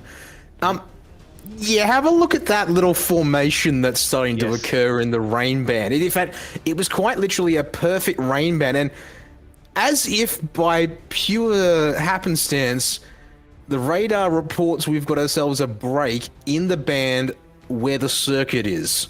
Now, certainly we've got time left before that happens, and maybe a bit of rain there from the northern side of the band will cut through nevertheless, but that's definitely a much lower guarantee of rain. In saying that, the track was a singular dot on that zoom level, exactly so right. we'll wait to see how much of the circuit gets wet, but that could be interesting to watch out for in this final race of the evening. But your results here on screen now after race 1. Deeth from Woods from Burst, your top 3.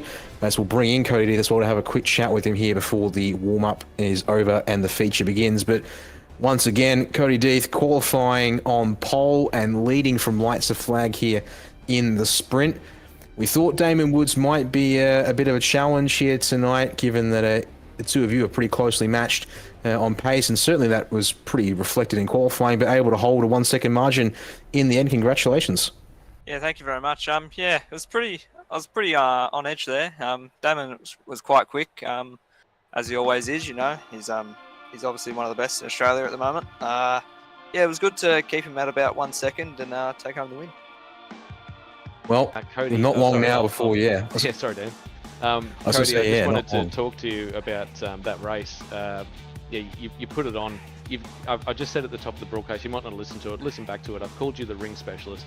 You've done all the rings now, so you're 4 from 4. Can you bring it through for this feature? I don't know, but have you done any wet rain racing at the moment? But not in the darkness, so it'll be interesting. So I'll see. I'm not sure if we're going to be able to see many puddles, but we'll try and keep it on track. Well, mate, you need to get back out on track right now because they're about to get racing.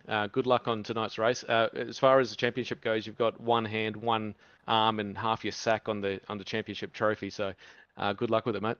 Cheers, mate. Thank you. Have a good one. No worries. Sorry to butt in there, Dan. You got to talk. To a champion every so often, you know. And he's really proving to be an absolute champion when it comes to GT3 racing. No one has really taken the challenge to it, and I'm really hoping that someone or a team or an individual here can at least take it to him for the later part of the series. Someone might just, I would think so, but yeah, he's certainly no slouch in a GT3 car. As we have a look here at the radar once again, and how about that little gap that had formed in the rain cloud has reclosed, and we're looking at some pretty decent rain there in the moderate intensity region, the yellow coloring as well. So the forecast says we're within 15 minutes of the track, or within the rains falling in terms of 100% rainfall as well, to note. So we're going to watch for it to arrive from the Le Mans corner and the Ullman straightaway, as we've got a camera posted up to the edge of the circuit. The Ullman straightaway is now ready for this one here, so we'll wait to see as that rain falls down. It should be dry tyres for almost everyone, except at least one. I'm seeing, according to my timing, that Simon Cox is going to roll the dice and start this race on the wet tyres here tonight. Now, if this timing works out for him, he has just scored himself a masterstroke. And in fact, with every extra minute that we wait here on the grid before we get going, this is going to work out perfectly for him here tonight. I'm just going to get in close and can confirm, yes, my overlays are correct.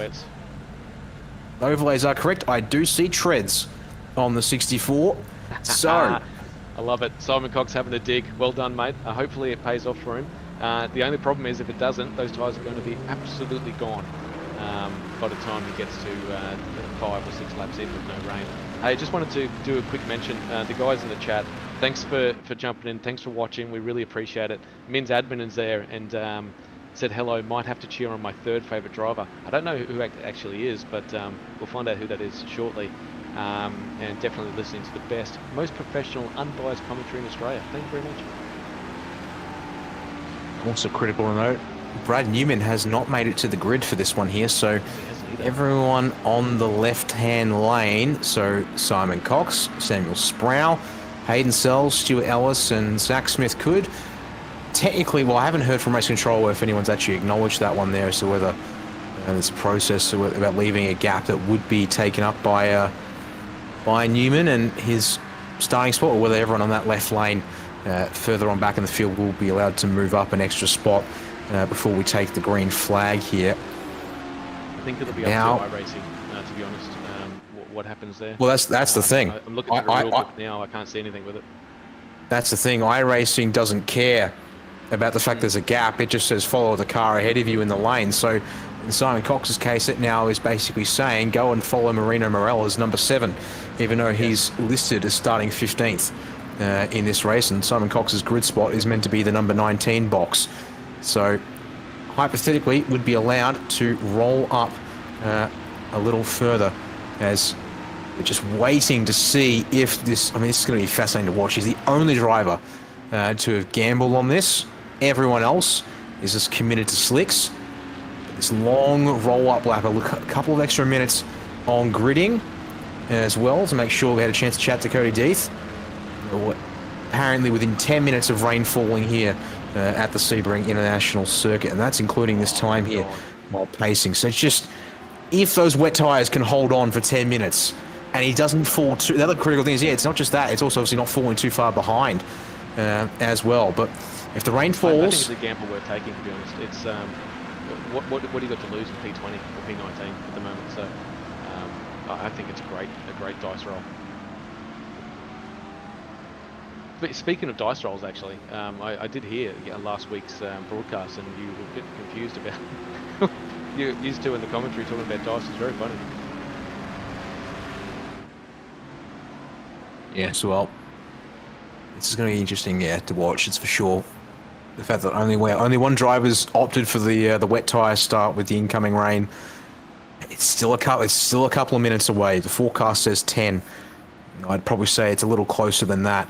It'll fall here first at Le Mans corner and in the start of the Ullman straight.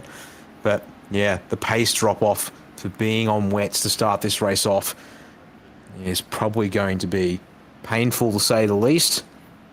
But I'm keeping an eye on it. I think he'll be okay. He's in a bit of a train, so if he can just stick behind some of those guys at the front there, Dylan Shepherd, Jake Maloney, Morello as well. If he can just hold on and just pray for the rain. Yeah, it's getting closer and closer. I've got more eyes on the rain than I do the race, and we're about to get underway for the feature race of round 4 of the ANZ ESeries GT3 National Championship, and they spread out, and Cody Deeth has taken a nice, he always gets a run with his teammates behind him. Damon Woods is going to follow him into turn 1. They spread out into turn 1, 3, 4 wide. Oh, there's a little bit of contact between the cars, 17. Where has he gone? Where's he ended up? It's Capel and Ratchway White, and guess what? If I'm not mistaken, they came together last week at the Hockenheim Ringers. Capel checks up with 3 wide in behind him with Kane, Cox and Ellis through turn 3 as they try and get themselves settled in for this opening race. And that all happened because of a bit of a dive coming from Simon Nicholson at turn 1 and able to make it work, but Capel trying to leave space on the inside in case that PGZ Porsche washed out. It's caused, yeah, a bit of bedlam, but it's only been panel rubbing for now. There's another one of the cars, Seth Brown in the grass at the hairpin, going to run to the escape road before we can get back on circuit. So he might be in a bit everyone of trouble there, coming back onto the track where he did. He's got, there we go, iRacing slowdown penalty now cleared on the way to Cunningham Corner. So did have a bit of time loss there as Ratcho White's going to dive up the inside of Stuart Ellis, but doesn't get his nose ahead at the corner yet. So that'll be sorted now. On board with Cox, looking in behind him. Who have we got there in behind? Zach Smith, Simon Chadwick, and Ryan Houlihan all fighting over the same bit of real estate. Plus, you got Nathan Garner. Brad Newman did make it out on circuit, and it's actually released him from the pits right behind the fielders. There we go. Cox, he's lost 5. Yeah, he's lost 5 spots for now, but he's still hanging on in the field. So every minute he can hang on is going to work wonders for him if the tyres don't begin to cook, because we've got some estimations that are, yeah, looking at 5 to 6 seconds a lap potentially he could lose on pace as to whether he can gain that back when the track transitions from wet to dry. Because it's not just the fact that the rain starts in 5 or so minutes. As Hins is around, contact at Sunset Bend potentially with Dylan Shepherd in the blackout OPR car. Going to send him to the very back of the field, unfortunately. Speaking of going to the back of the field, I saw at the start at Lachlan Capel, he went from P4 to P14 with that little bit of contact as we went through turn 1 at the start of that race. So he's got a lot of work to do to get back up to the top 5 where he finished in that sprint race. And we have a little bit of contact again. Who was that? That was Lachlan. Yep, Capel and Shepherd locking wheels through the opening sector, and the number 8 car did not rotate, and now it's absolute scramble here in this little group of cars. They try and work themselves out through Big Ben. Contact now between Rattray White and Shepherd, and then the 43 backs off under brakes, which then checks up an inside line, including Seth Brown and others. And Shepherd trying to redress with Capel. 43. And around goes the OPR machine, I think redressing with Capel in an attempt to give that spot back. Seth Brown wasn't having any of it there, or at least didn't have a clue of the intention of the OPR Porsche. Puts a second car around off the back of the train here on lap 2 now. Yeah, that was, we'll have to go back and revisit that Dylan Shepherd incident, but I think, yeah, you're right. I think he was trying to just a little bit of redressing, got himself in a really good position, but got spun around. Yeah, we'll watch what happened on board with Hins at the start of this race as we come through. No, that was no way. That car was no good. Thanks to the Berlin Motor Group for the replay. That was the number 52 machine. That was Hins, wasn't it? Yeah, Thomas Hins. And Dylan Shepherd.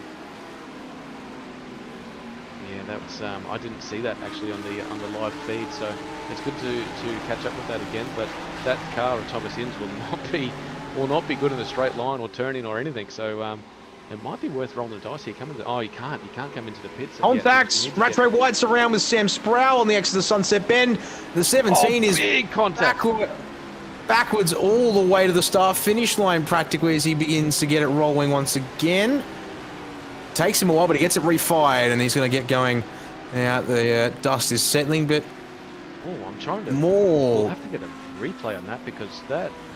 Yeah, I only caught the end of it. I don't know how exactly that unfurled, but that's the second of the OPR cars getting entangled. Rattray White now the second time. So okay, Sproul wide in the 606, and then they come back and from that angle it's not quite clear if he's completely clear and has the right to it.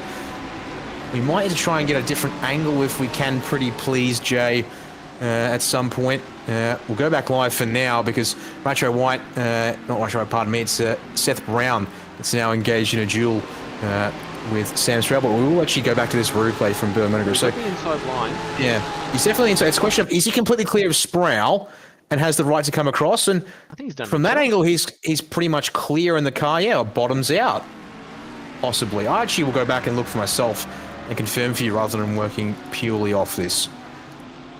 Yeah, we'll have to, as we go back live, do I'll a let bit you of a talk to that. deep dive into that one before the rain hits and see how Zach Retro White, how good is it? Oh, here we go. So he had room. Or no. He was it's just, almost clear, but by millimeters, it's almost like basically nose to diffuser. As, on live, Chu Kang and one of the dynamic sim sports cars, it's Stuart Ellis has gotten together, and the incident's carried on into Le Mans corner with Ryan Houlihan. my God, they've literally let themselves go. That sprint race was just an anomaly. I think these guys are playing for keeps out there. We're only about 5 minutes into this race, and they're playing like there's like 2 minutes left. Just think, I think the weather is about to hit, guys. We've got that live radar is that's actually zoomed in. That's nice to see. So I reckon a couple of laps, and we're going to see rain out there. That means that all these guys out on slicks will have to go for at least 2 or 3 laps with the rain falling to get to that window. Yeah, they will. I can tell you Simon Cox's lap times are already starting to, well, not dip, they're stabilising. And the biggest problem for Simon Cox is that stabilising is happening at a 2:07 bracket versus your leaders in the 59s. He's over 6 seconds off the pace of your leaders. He's over, and it's still even compared to the cars directly ahead of him, like Dylan Shepherd, who is a little dinted and in battle pack at this stage, but Shepherd's lapping in the 2:01s at this stage. He's a long way off the pace. As Eddie Beswick and Adam Hughes going at it, plus they've got one of the, that's Jamie Christensen, the first of the Vermilion Esports cars there for company as well. As my radar says, the rain is just starting to brush the circuit at Le Mans. As we have confirmation, the rain has arrived now. It will still be roughly dry here. As here we go. So as Gender in corner now, the first of this complex, the drivers will be driving into the rain as they come into this section. Now the thing is they don't want to dive for wet straight away because, of course, it's not going to be wet enough to make a difference yet. So for Simon Cox, it's some relief, but it's not the relief he was looking for just yet. But then again, look at that there. As the rain starts moving in, we're already getting the spray along the Ullman straight away. This is fantastic racing. We'll have to jump on board with one of the drivers shortly when the rain comes down, just to see what the like in a pack and see what the visibility they actually have, because I reckon the visibility tonight is going to be 0, and they're all going to be driving by braille as we go further into tonight. No safety car yet either. Oh, Adam Hughes, is he? Yep, he's in the lane. He's coming in. And I think this is a lap early. I think it's which is definitely going to it's going to hurt. As in the meantime, on board with Jamie Christensen. So visibility here looks to be pretty decent at the moment, thanks to the headlights in front of him that he can work off of here. But use from race control, Sam Sproul has been penalised for his incident on lap 2 with Zach Rattray White. Contact at Sunset Bend deemed his fault. In fact, actually, it's a short stop from Hughes, but it does say he's on wets. So yeah, he's just filled the car up and put tyres on, because he can't have put too much fuel in after just 4 laps. So, but he gets on early. I think it's too early for wets, but apparently, in addition to Simon Cox, Seth Brown, Brad Newman, and Nathan Gardner all going to disagree with me there on that one. Rattray White as well. So 23rd on back and now on the wet tyre.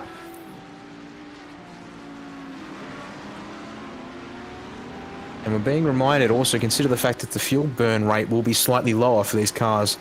Now that the pace slows down, the number of laps that will be completed will reduce. So how's that there from Deeth? He's already struggling to pull it up. So never mind this. Yeah, it's basically the rain intensity that's been set up for this server here means that you basically are straight into wet conditions. There is no real wet to dry or dry to wet transition. It's basically you need to come in now, it looks like, because they're all starting to have a bit of a wander across the circuit. Jacob Todd's almost put it in the grass on the exit of Le Mans corner as this rain settles in and we get ready surely for the round of pit stops. So Simon Cox in the number 64.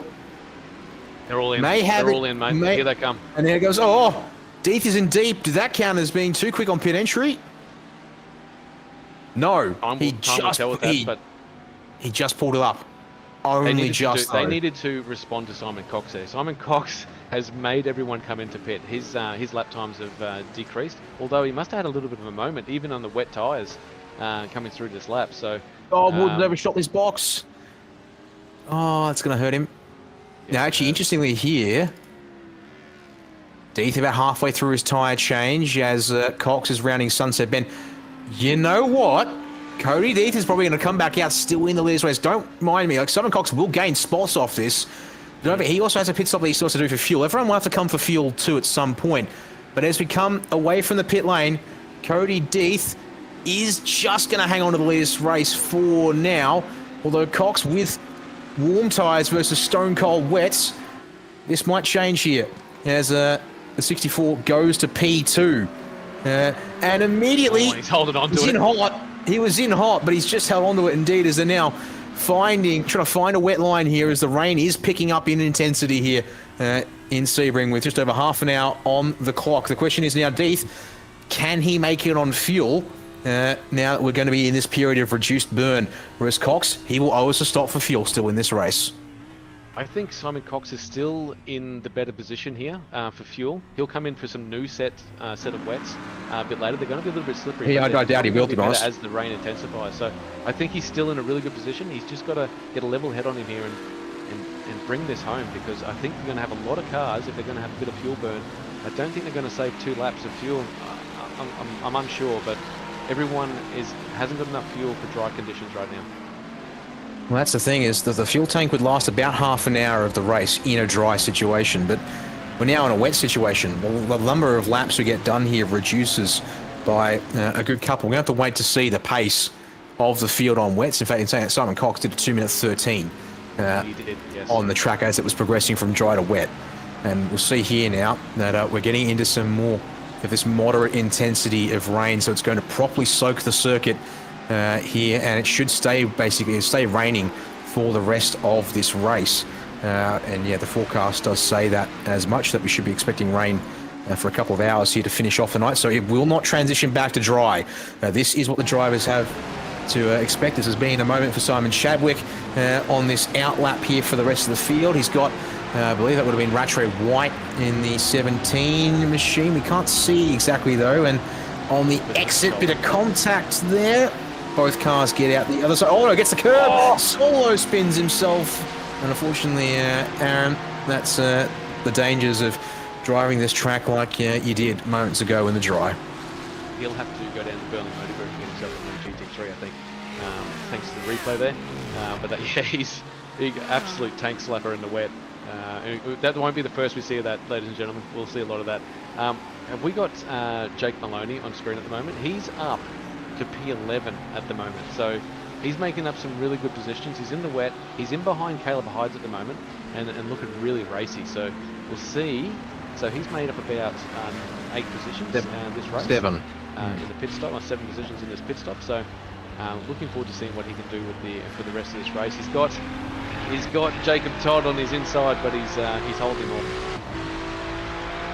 And yeah, I can tell you now, the lap time's continuing to slow down as the rain pours onto this circuit. We're now, for Simon Cox, at 2:16 in behind Cody Deeth, but Deeth is now checking out. So Deeth will give us here our best approximation of what the wet weather pace is like at this stage. Damon Woods.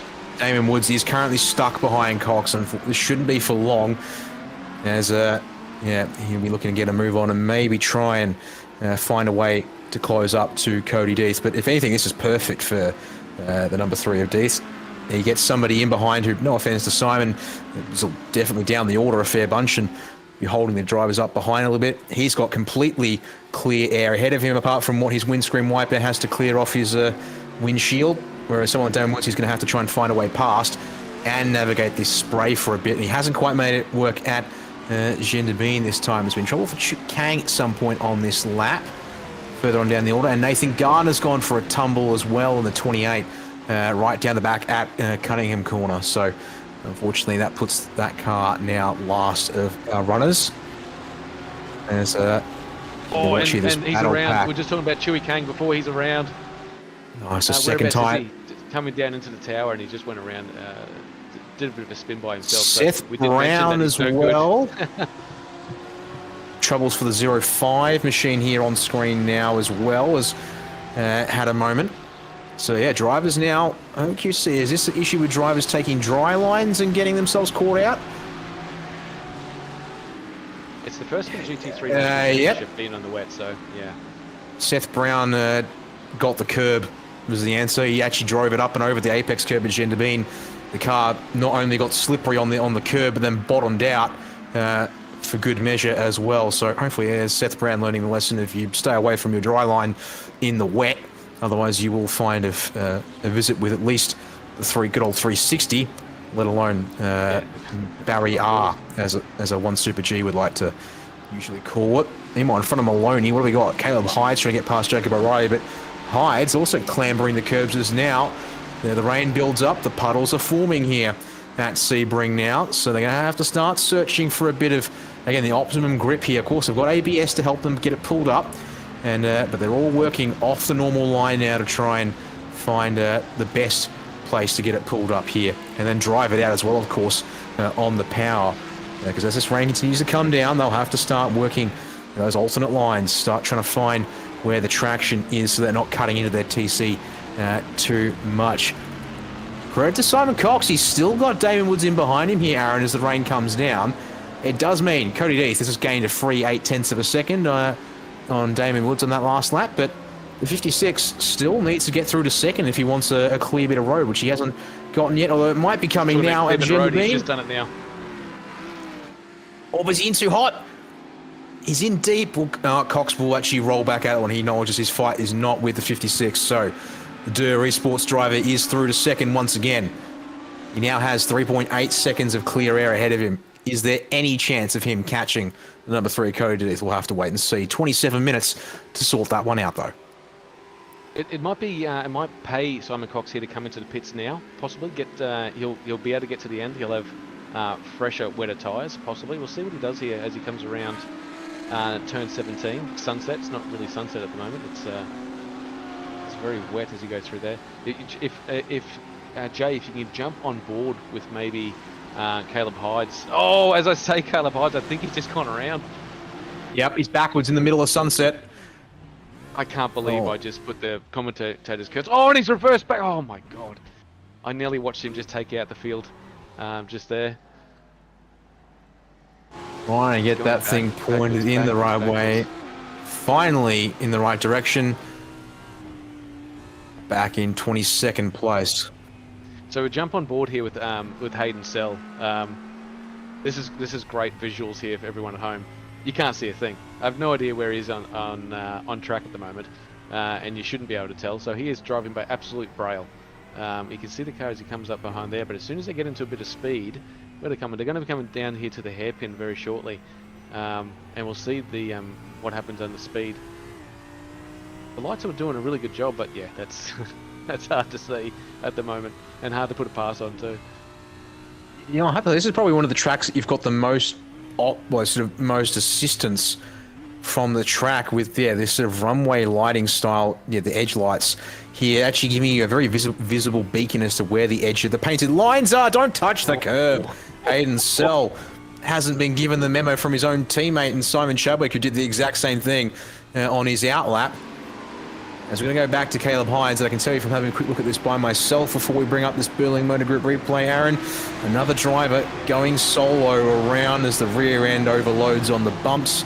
And then, he's parked up, and this is fine, but the moment he just goes to reverse to get off the racing line, just the golden rule that I would recommend drivers follow is you hold your brakes until you know you're absolutely clear. And as painful as that is to wait and have to do it, it's just, otherwise you risk making a bigger accident, messing up your car, let alone messing up somebody else's. You'll get a penalty in this as well. I'm pretty sure in the rule book, which I'm deep into at the moment, you can't get a penalty for reversing the car into the track. So great shots here from Jay at the moment as they're battling here. Jake Maloney up another spot. He's made it up into the top 10 now. And he's got a different line around there than the other guys. You don't want to really take the racing line. A lot of puddles as he comes back onto the main straight. He's just hanging on to it. This is great to watch from these guys. Jake Maloney absolutely putting the pedal down. He's going to try and have to put the car, just to the left a little bit so he can see where he's going. I don't want to be find that optimal line on the inside. It doesn't look like there's much grip, although Worked out for him. he's going to get a spot on Jacob O'Reilly. Just going to finish the job under brakes, and indeed we'll pull ahead of a 222 into turn 3 here. And job now done for Maloney up into P9 with that move complete there. Whether he can now pull away and perhaps start getting going in there. This whole game here, the other big challenge obviously with a lot of the track here is that runoff sections like Sunset Bend there, where it's all part of the racing surface, of course, is going to be a challenge to deal with, because you're dealing with all of these parts of the circuit that have got painted lines and the like. Is again drivers getting right into the puddles there, or next to the hairpin. Like, yeah, things here. Not just where the dry line was and where the rubber was placed down, which becomes a slipperier part of the track to race on. Here you've got a lot of lines and painted lines to work with or negotiate. Yeah, they're not too big here, which does help. They're pretty thin painted lines, but nevertheless, if you're on them for a little too long, they can be less grippy than the normal part of the surface. Seth Brown has just lost a spot to Dylan Shepherd for the moment. Yep, spot has been lost. Shepherd able to drive out of Cunningham corner just enough to get himself up to 20th place. Brown now back to 21st. Look at this rain radar once again. It shows no sign of easing off for at least the next probably half an hour before we get any kind of easing of rain. So yeah, this track will be well and truly wet by the time we're done. Well, then, so who's that in behind? Is that behind Seth Brown, Caleb Hydes maybe? I think it was, yes. The 92, although he goes to the curb at Gendabin.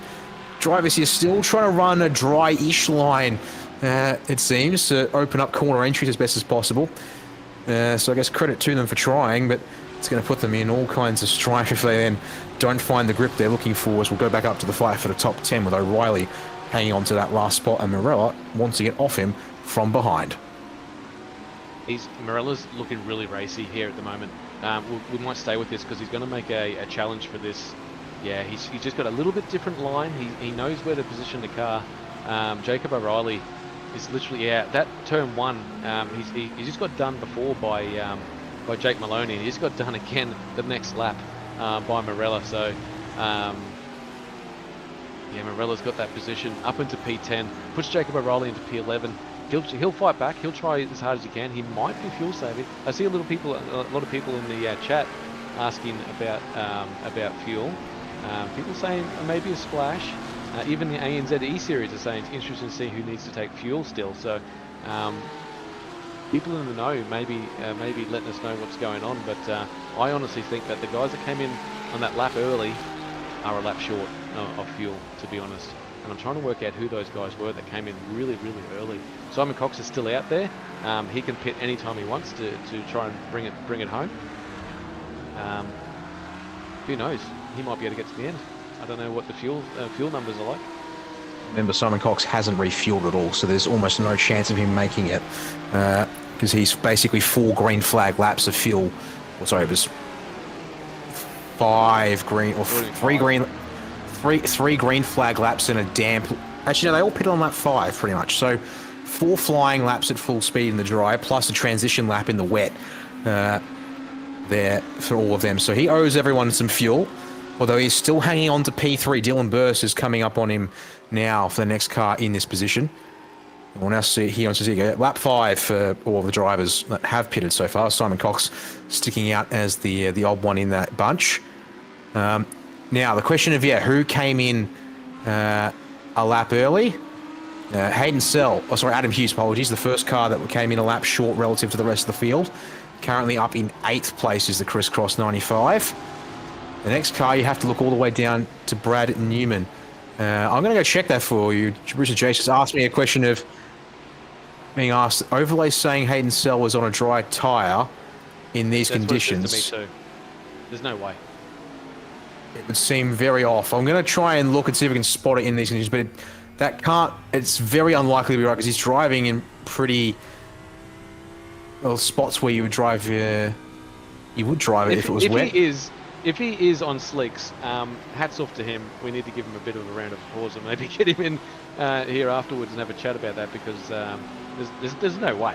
There's no way he is on slicks around here, and if he is God's gift to racing. As he's blinking a little bit too, so yeah, maybe it could be a glitch in iRacing. I've zoomed in; they look like slicks to me. Yeah, I'm starting to do some frame by frame like analysis. Behind him, you'd hate that with being Brad Newman and having someone with slicks in front of you, and you're on full wets and you can't get around him. I had to zoom in a long way to the left rear tire, but I'm seeing grooves. So I think okay, it makes sense. I think that is an exception to the rule of it's working and people are shown on wets as that's lock and cable. Surely off the road at Cunningham. Yep. Number 8 ERT Porsche, which he's a long way down the order from where he was in the start of this race. Oh, we've had Smith's come up as well. Oh, good point. Yeah, sorry, reminded there. Turn 1 got caught up in the entanglement, got entangled with Rattray White. Zach Smith, you said there, having a bit of a moment at Cunningham. Yep, literally exactly the same thing.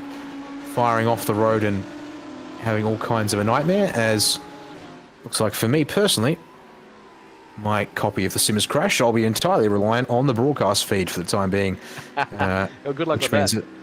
Well, annoyingly, it means, I don't have my overlay. I'll have to get my overlay data repopulated here, but I can work off of what we've got here. Take it easy.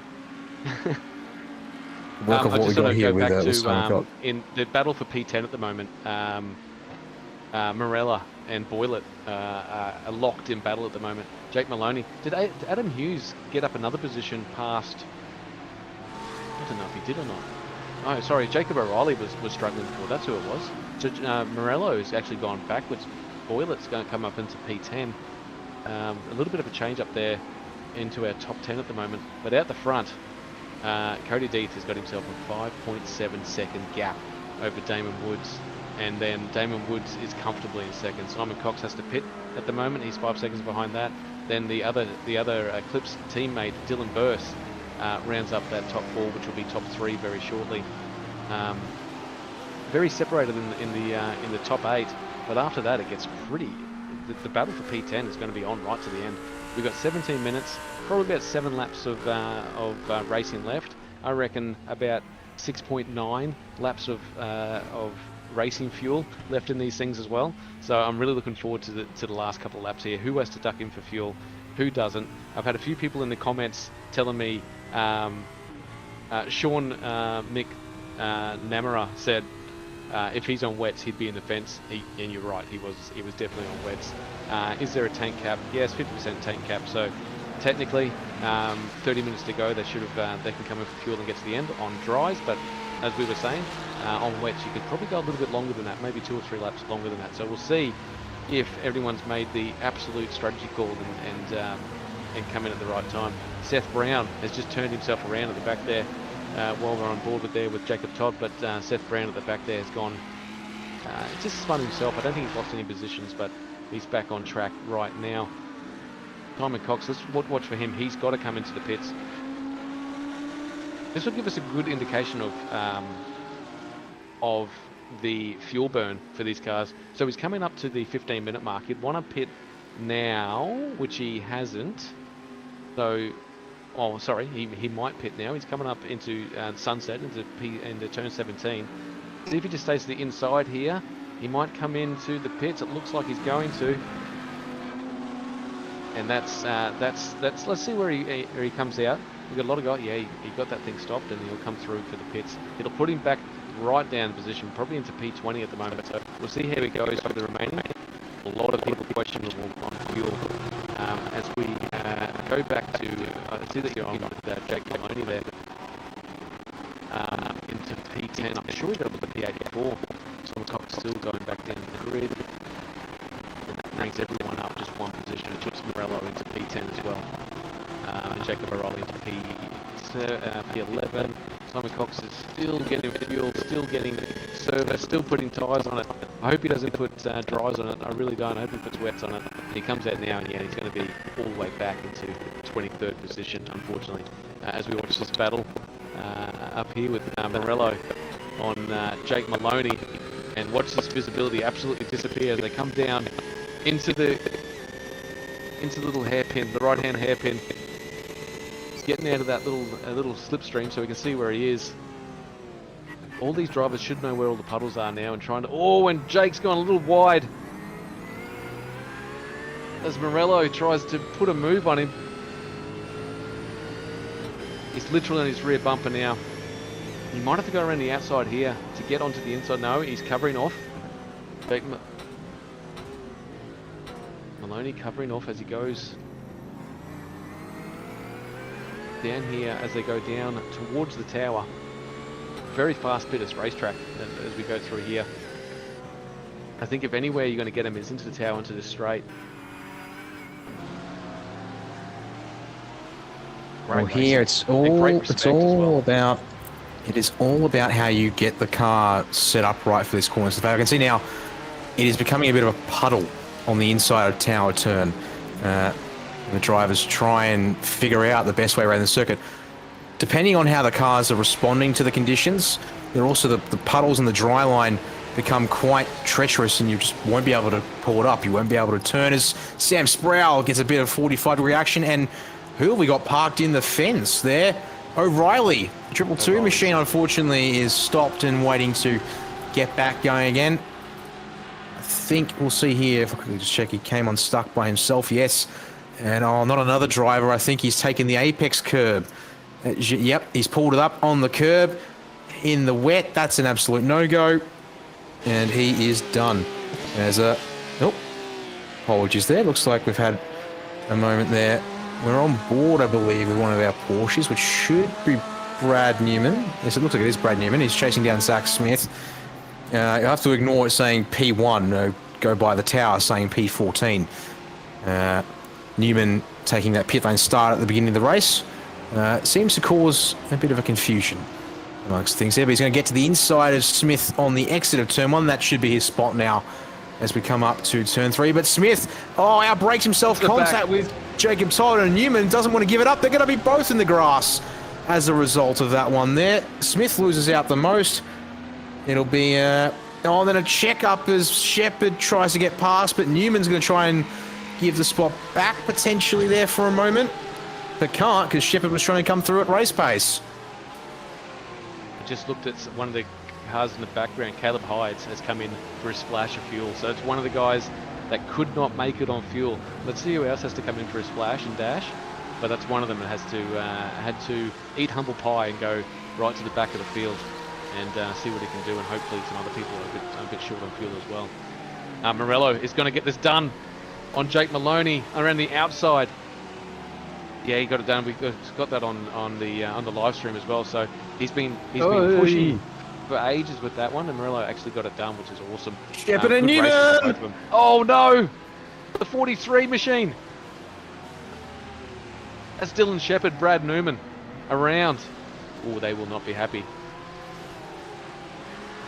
And the front end of Dylan Shepherd's car is very second-hand. Elbows out. Neither of them willing to give an inch.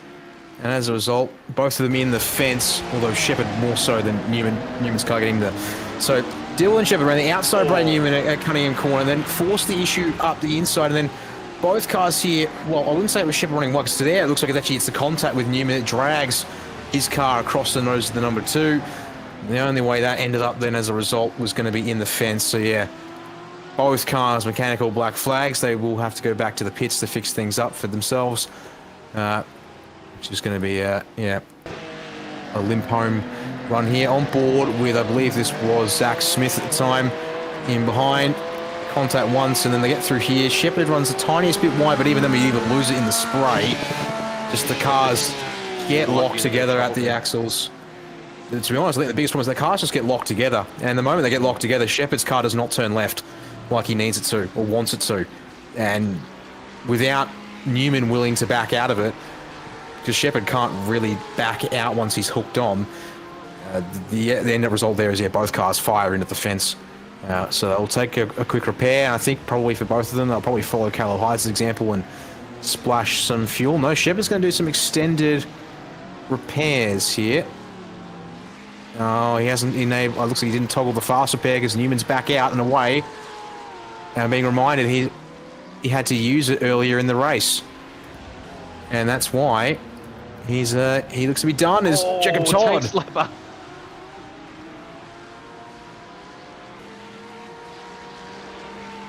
Gets away with it, though, able to hang on to it before it becomes problematic or anything of the sort.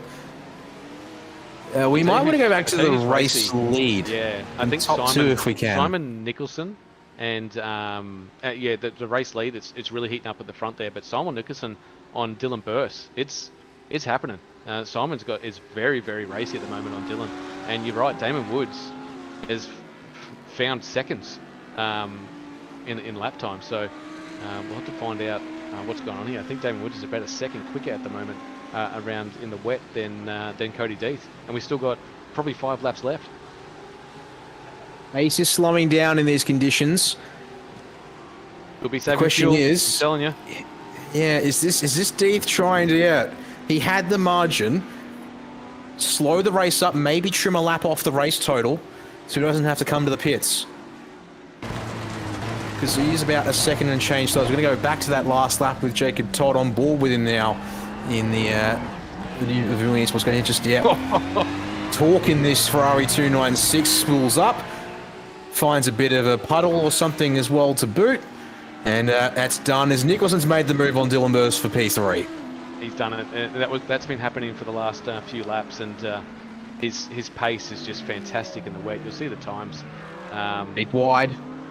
Yeah, they're doing 220s. I mean, the times are pretty slow. The only person that's below the 220s is Damon Woods. He's doing 218s. He's really catching the back of Cody Deeth here. And could he upset a clean sweep from Cody Deeth? Who knows? Certainly looks like it's on to break the streak. Still 7 minutes and 40 seconds to figure this one out. By the time they get back to the line, we're probably looking at something in the order of 6 minutes and change. The question is Deeth just taking the opportunity to save some fuel too? Like, I would have to think he is. Make some advantage while he's got the lead, as Nathan Gardner also yields to presumably fuel requirements and will come into the pit lane to top up and then get back out there again. As Burse is staying with Nicholson, so this will be curious to watch. This fight for third might not be done, even though Nicholson caught up and made his way past that too much affair. It does mean, unfortunately, we're left with the fight for first and maybe a fight that carries on for third as they tiptoe their way around here on circuit. The rain's still over the circuit in a pretty moderate sense, so yeah, this will be... It's just continuing to keep up, if anything. I would love to see their fuel tank right now to see how much fuel is actually in there, because you're right, I think these guys are just tiptoeing around. Cody Deeth has definitely taken his foot off the pace. Damon Woods is probably a second quicker than him. Oh, in that lap he was probably only half a second quicker than him there. So Deeth's obviously seen the challenge coming and knows what he has to do. These cars might cough at the last turn, who knows, but it's going to be close between these two at the front. Simon Nicholson is, yeah, he's made himself clear of the Burse. Burse is in the pits. Burse has come into the pits as well, so a lot of guys having to come in for that splash and dash. Simon Cox is only going to make up positions if they keep doing this. Oh yeah, off strategy call from the 64. Currently down in the 18th place. Burse, though, is already rolling and will be back out on track behind Capel. So that puts Morse P4, now going to be actually, yeah, just behind Capel, so P11 for the Eclipse Sim Sports Audi. Meanwhile, here at the front, my timing, and this adds up.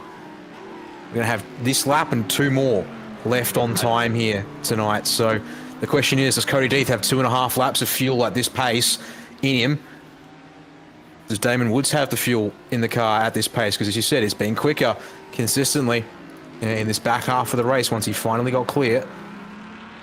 So look for where it started. In fact, margin in place to actually come in for a cheeky pit stop and nearly get out in front of Nicholson. It's going to be, oh, maybe not obviously, but they're going to be still in the top 5 if they have to come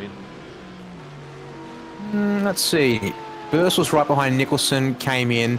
He's lost about 35 or 25 seconds doing that. So, seconds, yeah, that would put them on odds of still being in the top 5, both of them here. Now, I'm just having a look at the lap time to see where the drop-off began between these two, and it looks to be, about halfway into this race, where, actually, no, it was only a couple of laps ago, back on lap 14. Yep. A couple of laps ago, where Deeth suddenly stopped maintaining speed or advantage even on Damon Woods.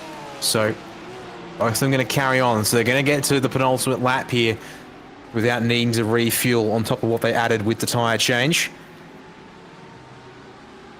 Have they done enough? I'm trying to work out fuel things in the background. I've got my calculator going a whole lot to try and bring something to you guys at home. But I personally can't see these guys getting to the finish line. But hey, these guys are the best at what they do. So if they can nurse these cars to the end and just let them sip and let them take a little bit of fuel as they try and do these sub 2 minute 20 times in the wet, hopefully they can do it. But Simon Nicholson is just hoping and praying that these guys can't do it. And him and Eddie Beswood come through for the 1 and 2. There has to be a 15 lap stint if they do it. Adam Hughes came in one lap earlier than everyone else with a handful of drivers. He bails to the pit lane, unable to make it on fuel to the finish. That might just be a sign here that if these top 2 have managed their fuel numbers here throughout this stint, they should be okay, as Woods is hustling the Durr eSports 56. Barely able to keep it on the road there through what is normally a easy flat-out kink. Coming through Cunningham and Tower, both drivers here using every bit of road to maintain speed, as they've got a car off in front of them actually. One of the 9.5, it's the 9.57 of Simon Chabak. He's had problems. He's going to have to stand aside here and hang on to the car. Well done, well done. Thankfully keeps it pointing in the right direction, and it's been actually happened a long way. Oh, it's happened through that kink section that we just saw with Woods and Deeth was a bit of struggle. And he just lost it, went around at speed. That's what happened to him, unfortunately, but on board still here, Aaron, with Damon Woods. He tries to hunt down Cody Deeth. We're coming to the white flag this time round. Do they have the fuel? Pitches. Great pitches. Look at that. You can't see a thing. Sunset Bend, you've got the cones. They're just visible off to driver's left. Damon Woods hustling that thing into the turn to try and find something. Second, third, back to second again. And they don't have the fuel. They're both short on fuel. Has someone behind saved something that maybe can jump out? Barney has the white. Nicholson coming into Sunset Bend. We'll be here in a couple of seconds. Stay out, mate. Stay out. No, he's in. He's already committed in. He's committed Beswick behind. Is he in? Yes, they're all a lap short on fuel, it seems. Oh, no. Damon Woods has Damon Woods has pipped Deeth. And Christensen's going to be the first to gamble. He'll go to third place. But it's Damon Woods indeed. Way quicker on fuel in the pit stop. And he'll jump. The man who's been in the lead, but here comes Deeth immediately on the brakes. Contact. Oh wow, what a race finish we're going to have here today. Jake Maloney stayed out as well. He's skyrocketed himself up into P6. Deeth strong through the last corner of the opening segment. He's in the puddles. In the puddles through the big bend. That's going to give Damon Woods the chance to run away. Up to the hairpin. Oh, Deeth suck it in with the opportunity to try and chase down the man who's just gotten ahead. He's in hot under brakes to number 3. Stays off the lines, but Woods gets it pulled up in the 56 machine. Driving it out now here. His final up race. The question is Woods maybe tried to go short on fuel here to perhaps get that position back? Both fully committed here, under brakes into Cunningham corner. Deeth around the outside middle of the road. He's actually still there. He might just get the chance for Tower turn here, but he's in the puddles on the dry line. Through here, they both lift. Woods back in front, half a lap to go. Not even now as we come up to this Tower corner here for the final time tonight. Woods, he's up on the curb. Both of them struggling to find the traction as they run down the middle of the circuit here, Aaron. This is going all the way to the line. He's going to have to park this thing as they go onto the straight. If Cody Deeth is going to have a go at him, he's going to have to park it here, let him go onto the back of him. Or will he have... Oh, I think he's got himself enough margin now. Damon Woods if this car coughs, Deethy can come through for the win here, but Damon Woods has done something on fuel, done something miraculous through the pit stop, got himself out in the front, and the last lap, he's led no laps at this stage, and the only lap he's going to lead is the one he's going to come through to the finish line. He's short on it's fuel. Not over yet. Here comes Deeth. He's gone on fuel. I don't think he's out yet, Aaron. I don't think he's out yet, but he had to roll it in to make sure he has enough for this run to the line. Block him off. 45 minutes. One final run out of Sunset Bend. He's short. Here it comes. Cody Deeth will get it back at the line. Wow. The gamble does not pay off for Damon Woods. Jamie Christensen will make it home on the one stop to third. Matthew Boylett's got Marino Morello right up his gearbox, but the Dynamic Sim Sports driver will claim a top 4 finish here tonight in the feature. Morello jumps it. Maloney and Capel come through. There's Nicholson, Burse, and Beswick to round out your top 10. Last couple of fights include Sam Sproul and Stuart Ellis, along with O'Reilly and Cox as they navigate the last couple of corners. Lo and behold, I didn't think Woods had been saving fuel in that final stint, and he hadn't saved enough fuel. Cody Deeth keeps the streak alive. I'm trying to find the difference in time between these two. Absolutely nothing between them. We're talking 2/10 as they cross the line. It was, it's unbelievable what we just watched there. Rain, the great equaliser, didn't equalise it that much. Damon Wood really did take it to him. I really thought he had it there. I knew it would cough. We both were saying it on the comms. There's no way you can get out in front in these cars. They all take about the same amount of fuel. So great effort from Damon Woods. He still came through for P2. Jamie Christensen, great effort to get up into P3. Jake Maloney, P6, started P18 that race. Massive achievement for him. I'm pretty sure he stayed out and got the thing to the end. Simon Cox was up a few positions. We kept an eye on him through that, rolled the dice, but I'll let you go through the top 10. I wish we had positions gained here on the tower to sort of tell the story, but yeah, Cody Deeth and Damon Woods, they bring it home across the line as they started, but only just.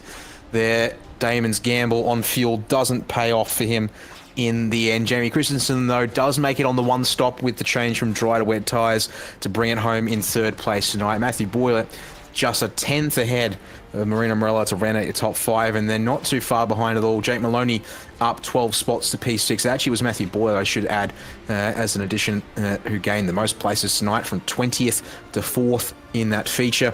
In behind Maloney, we jumped down to Lachlan Capel, the last of our cars in the top 10 that made it on one stop in 7th, and then Nicholson, Burse, and Beswick to round the 10 off with that splash of fuel just before the end of the race there, Aaron.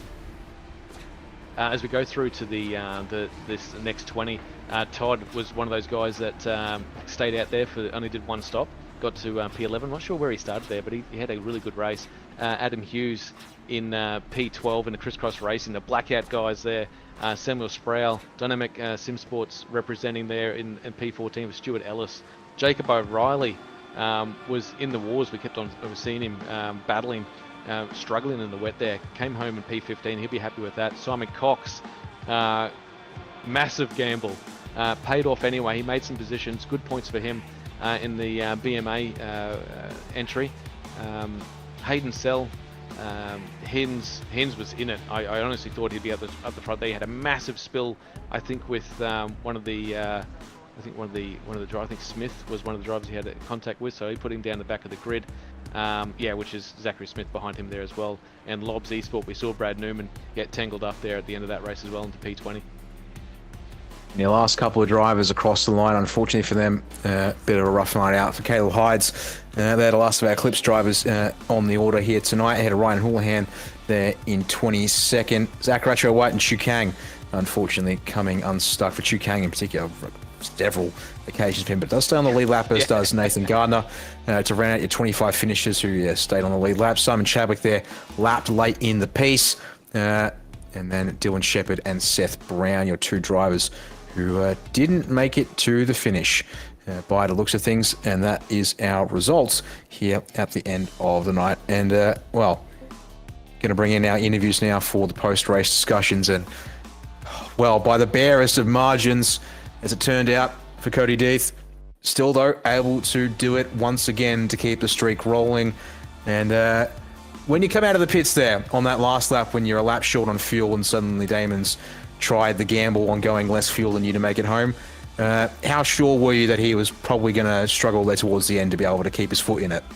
Well, I was talking to him, and he said he was a bit low on fuel when he came out. I had a bit of a brain fart in the fuel moment, so I didn't exactly get the most out of the pit stop. But I knew I knew he had just about the same amount of fuel as me, and I knew I couldn't make it on 2 liters. Like I could only make it on 3, and gamble paid off. Just staying on 3 liters.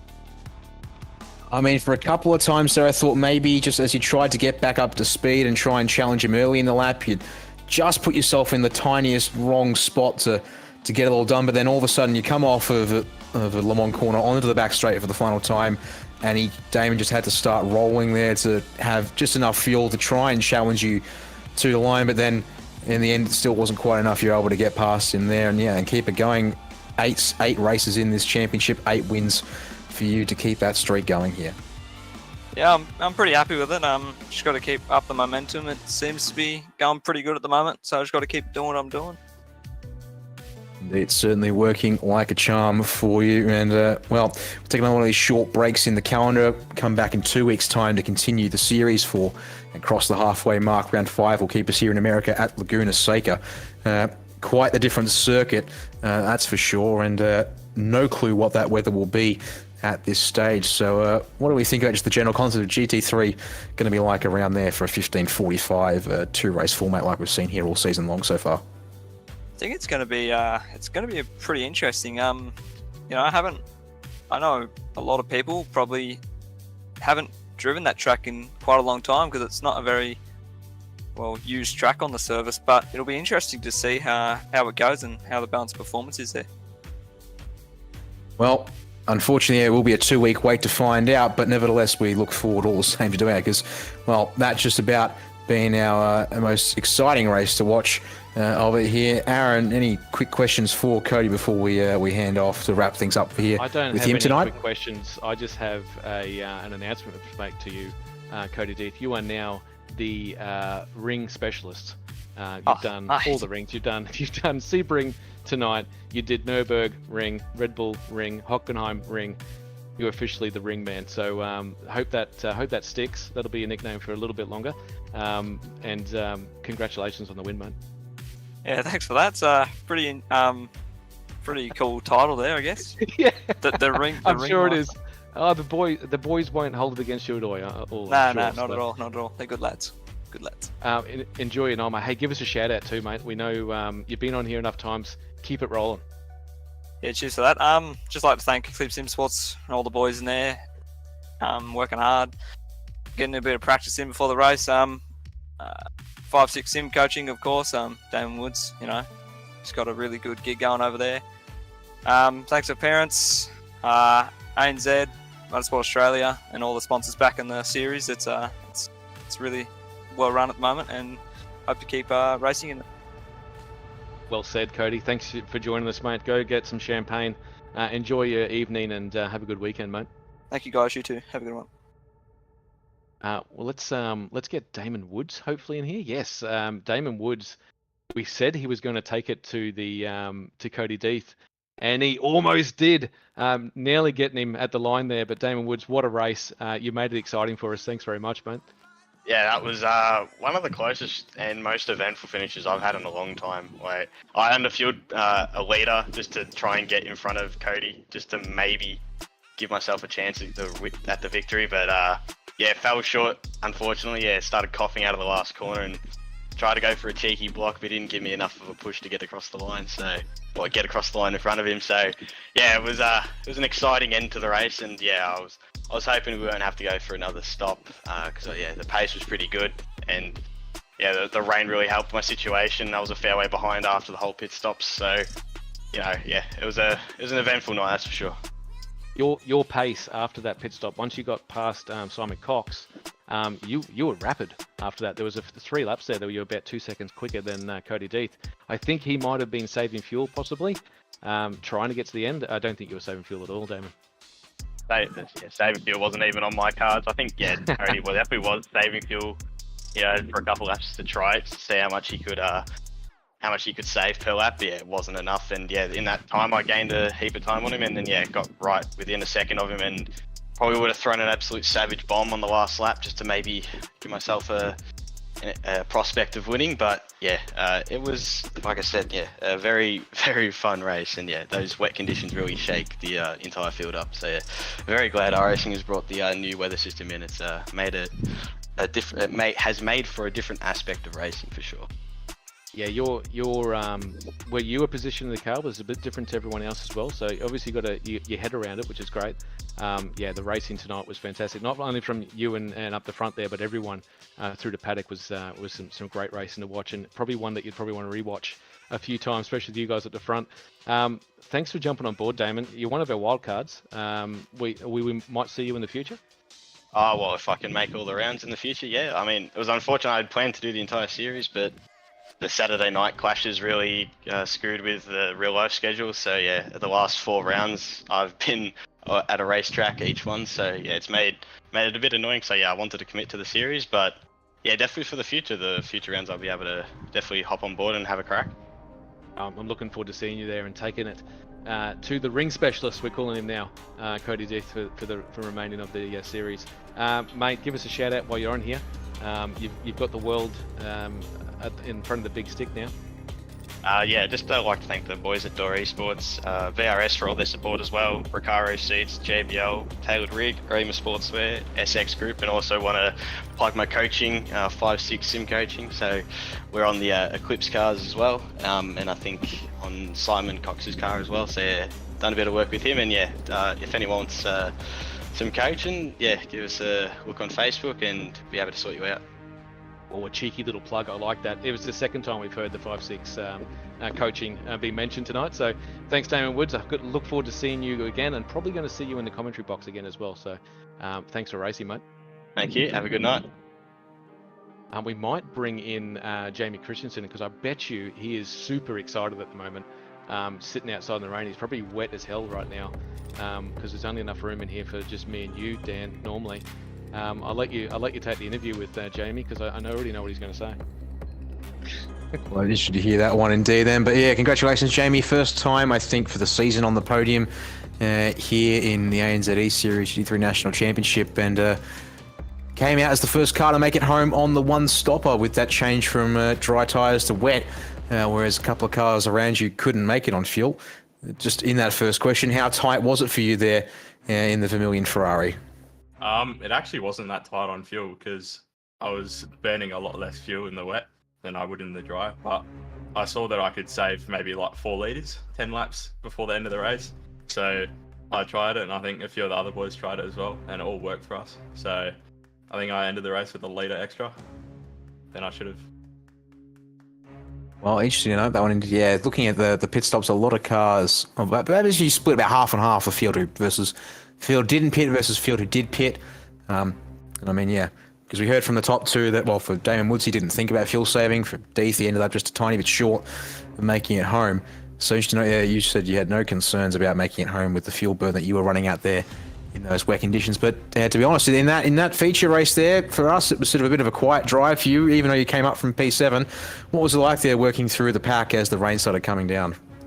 Well, at the start on the wet tyres when they're pretty cold, it's not really that fun in the Ferrari. It's the TC doesn't really work in it, so it's pretty scary. But once the tyres got pretty warm, it was just getting used to the Ferrari in the wet.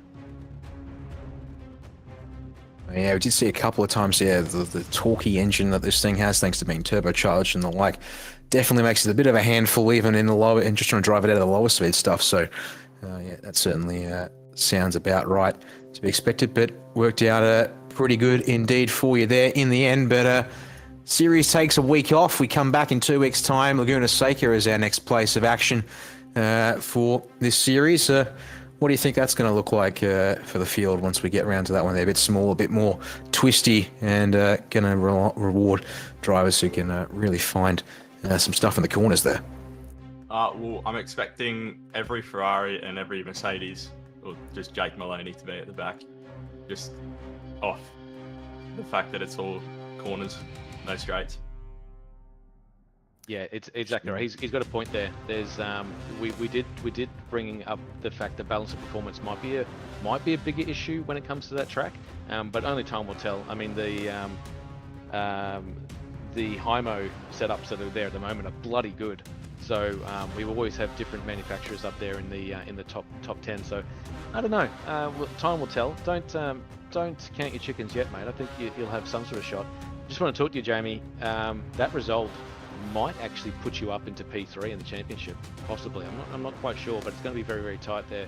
You're about 110 points behind Zach Rattray White, another teammate of yours, but a good effort tonight, mate. It was a really good racing. Yeah, thank you.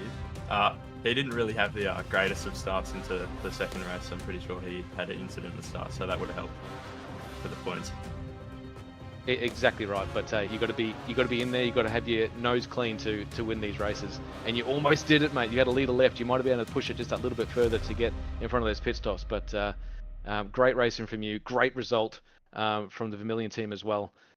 Give us a shout out, mate, before we chuck you out of this commentary box back into the rain.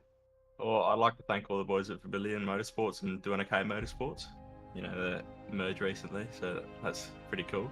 Also, Hymo Setups for providing setups for this series, and Vermilion Coaching, which is new from Ben Faulkner. It's pretty nice. And Burling Motor Group, Race Lab Overlays, Burb Designs, Super Nova Motorsports, Moser Racing, Hymo Setups, and Whitey's Pies. Well said, Jamie. Thanks for racing. See you in a couple of weeks' time. Maybe do some laps around there so you have some sort of edge when it comes to Laguna. Enjoy your night, mate. Yeah, thank you. Go the Warriors. Hey Dan, the racing tonight, mate. It has a couple of lows, but geez, it had some highs. The racing was spectacular, right to the end. I mean, yeah, things got a bit crazy there to kick the feature off, but a couple of drivers able to make their way through, and then the rain, as it came on down, splitting the strategy there by a couple of laps for some drivers, and Simon Cox, unfortunately, in the end, only made up 3 spots with the alternate gamble. Started 19th, finished in 16th here tonight, so it didn't quite work out the way I think he would have hoped. But yeah, that's it for tonight. We come back in 2 weeks' time to continue the championship and go for our next double header, with Laguna Seca being the first of the tracks on that back-to-back as we come through the middle of this American leg here in the ANZ ESeries GT3 National Championship.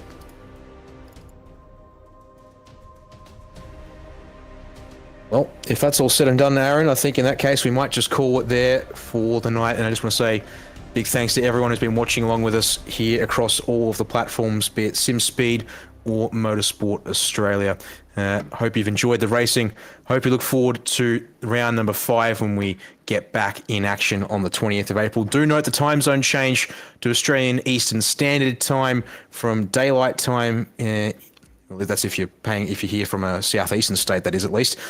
It'll technically be actually it'll be the same time, won't it? Or will it change slightly because of that? Anyways. We're changing times. And we are changing times. Yeah, so there you go.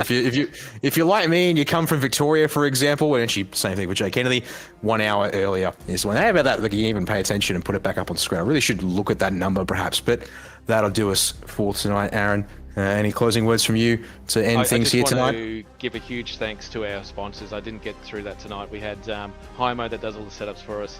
Burnley Motor Group, everyone's going to be hitting him up because there's a lot of carnage out there. Everyone needs a new car.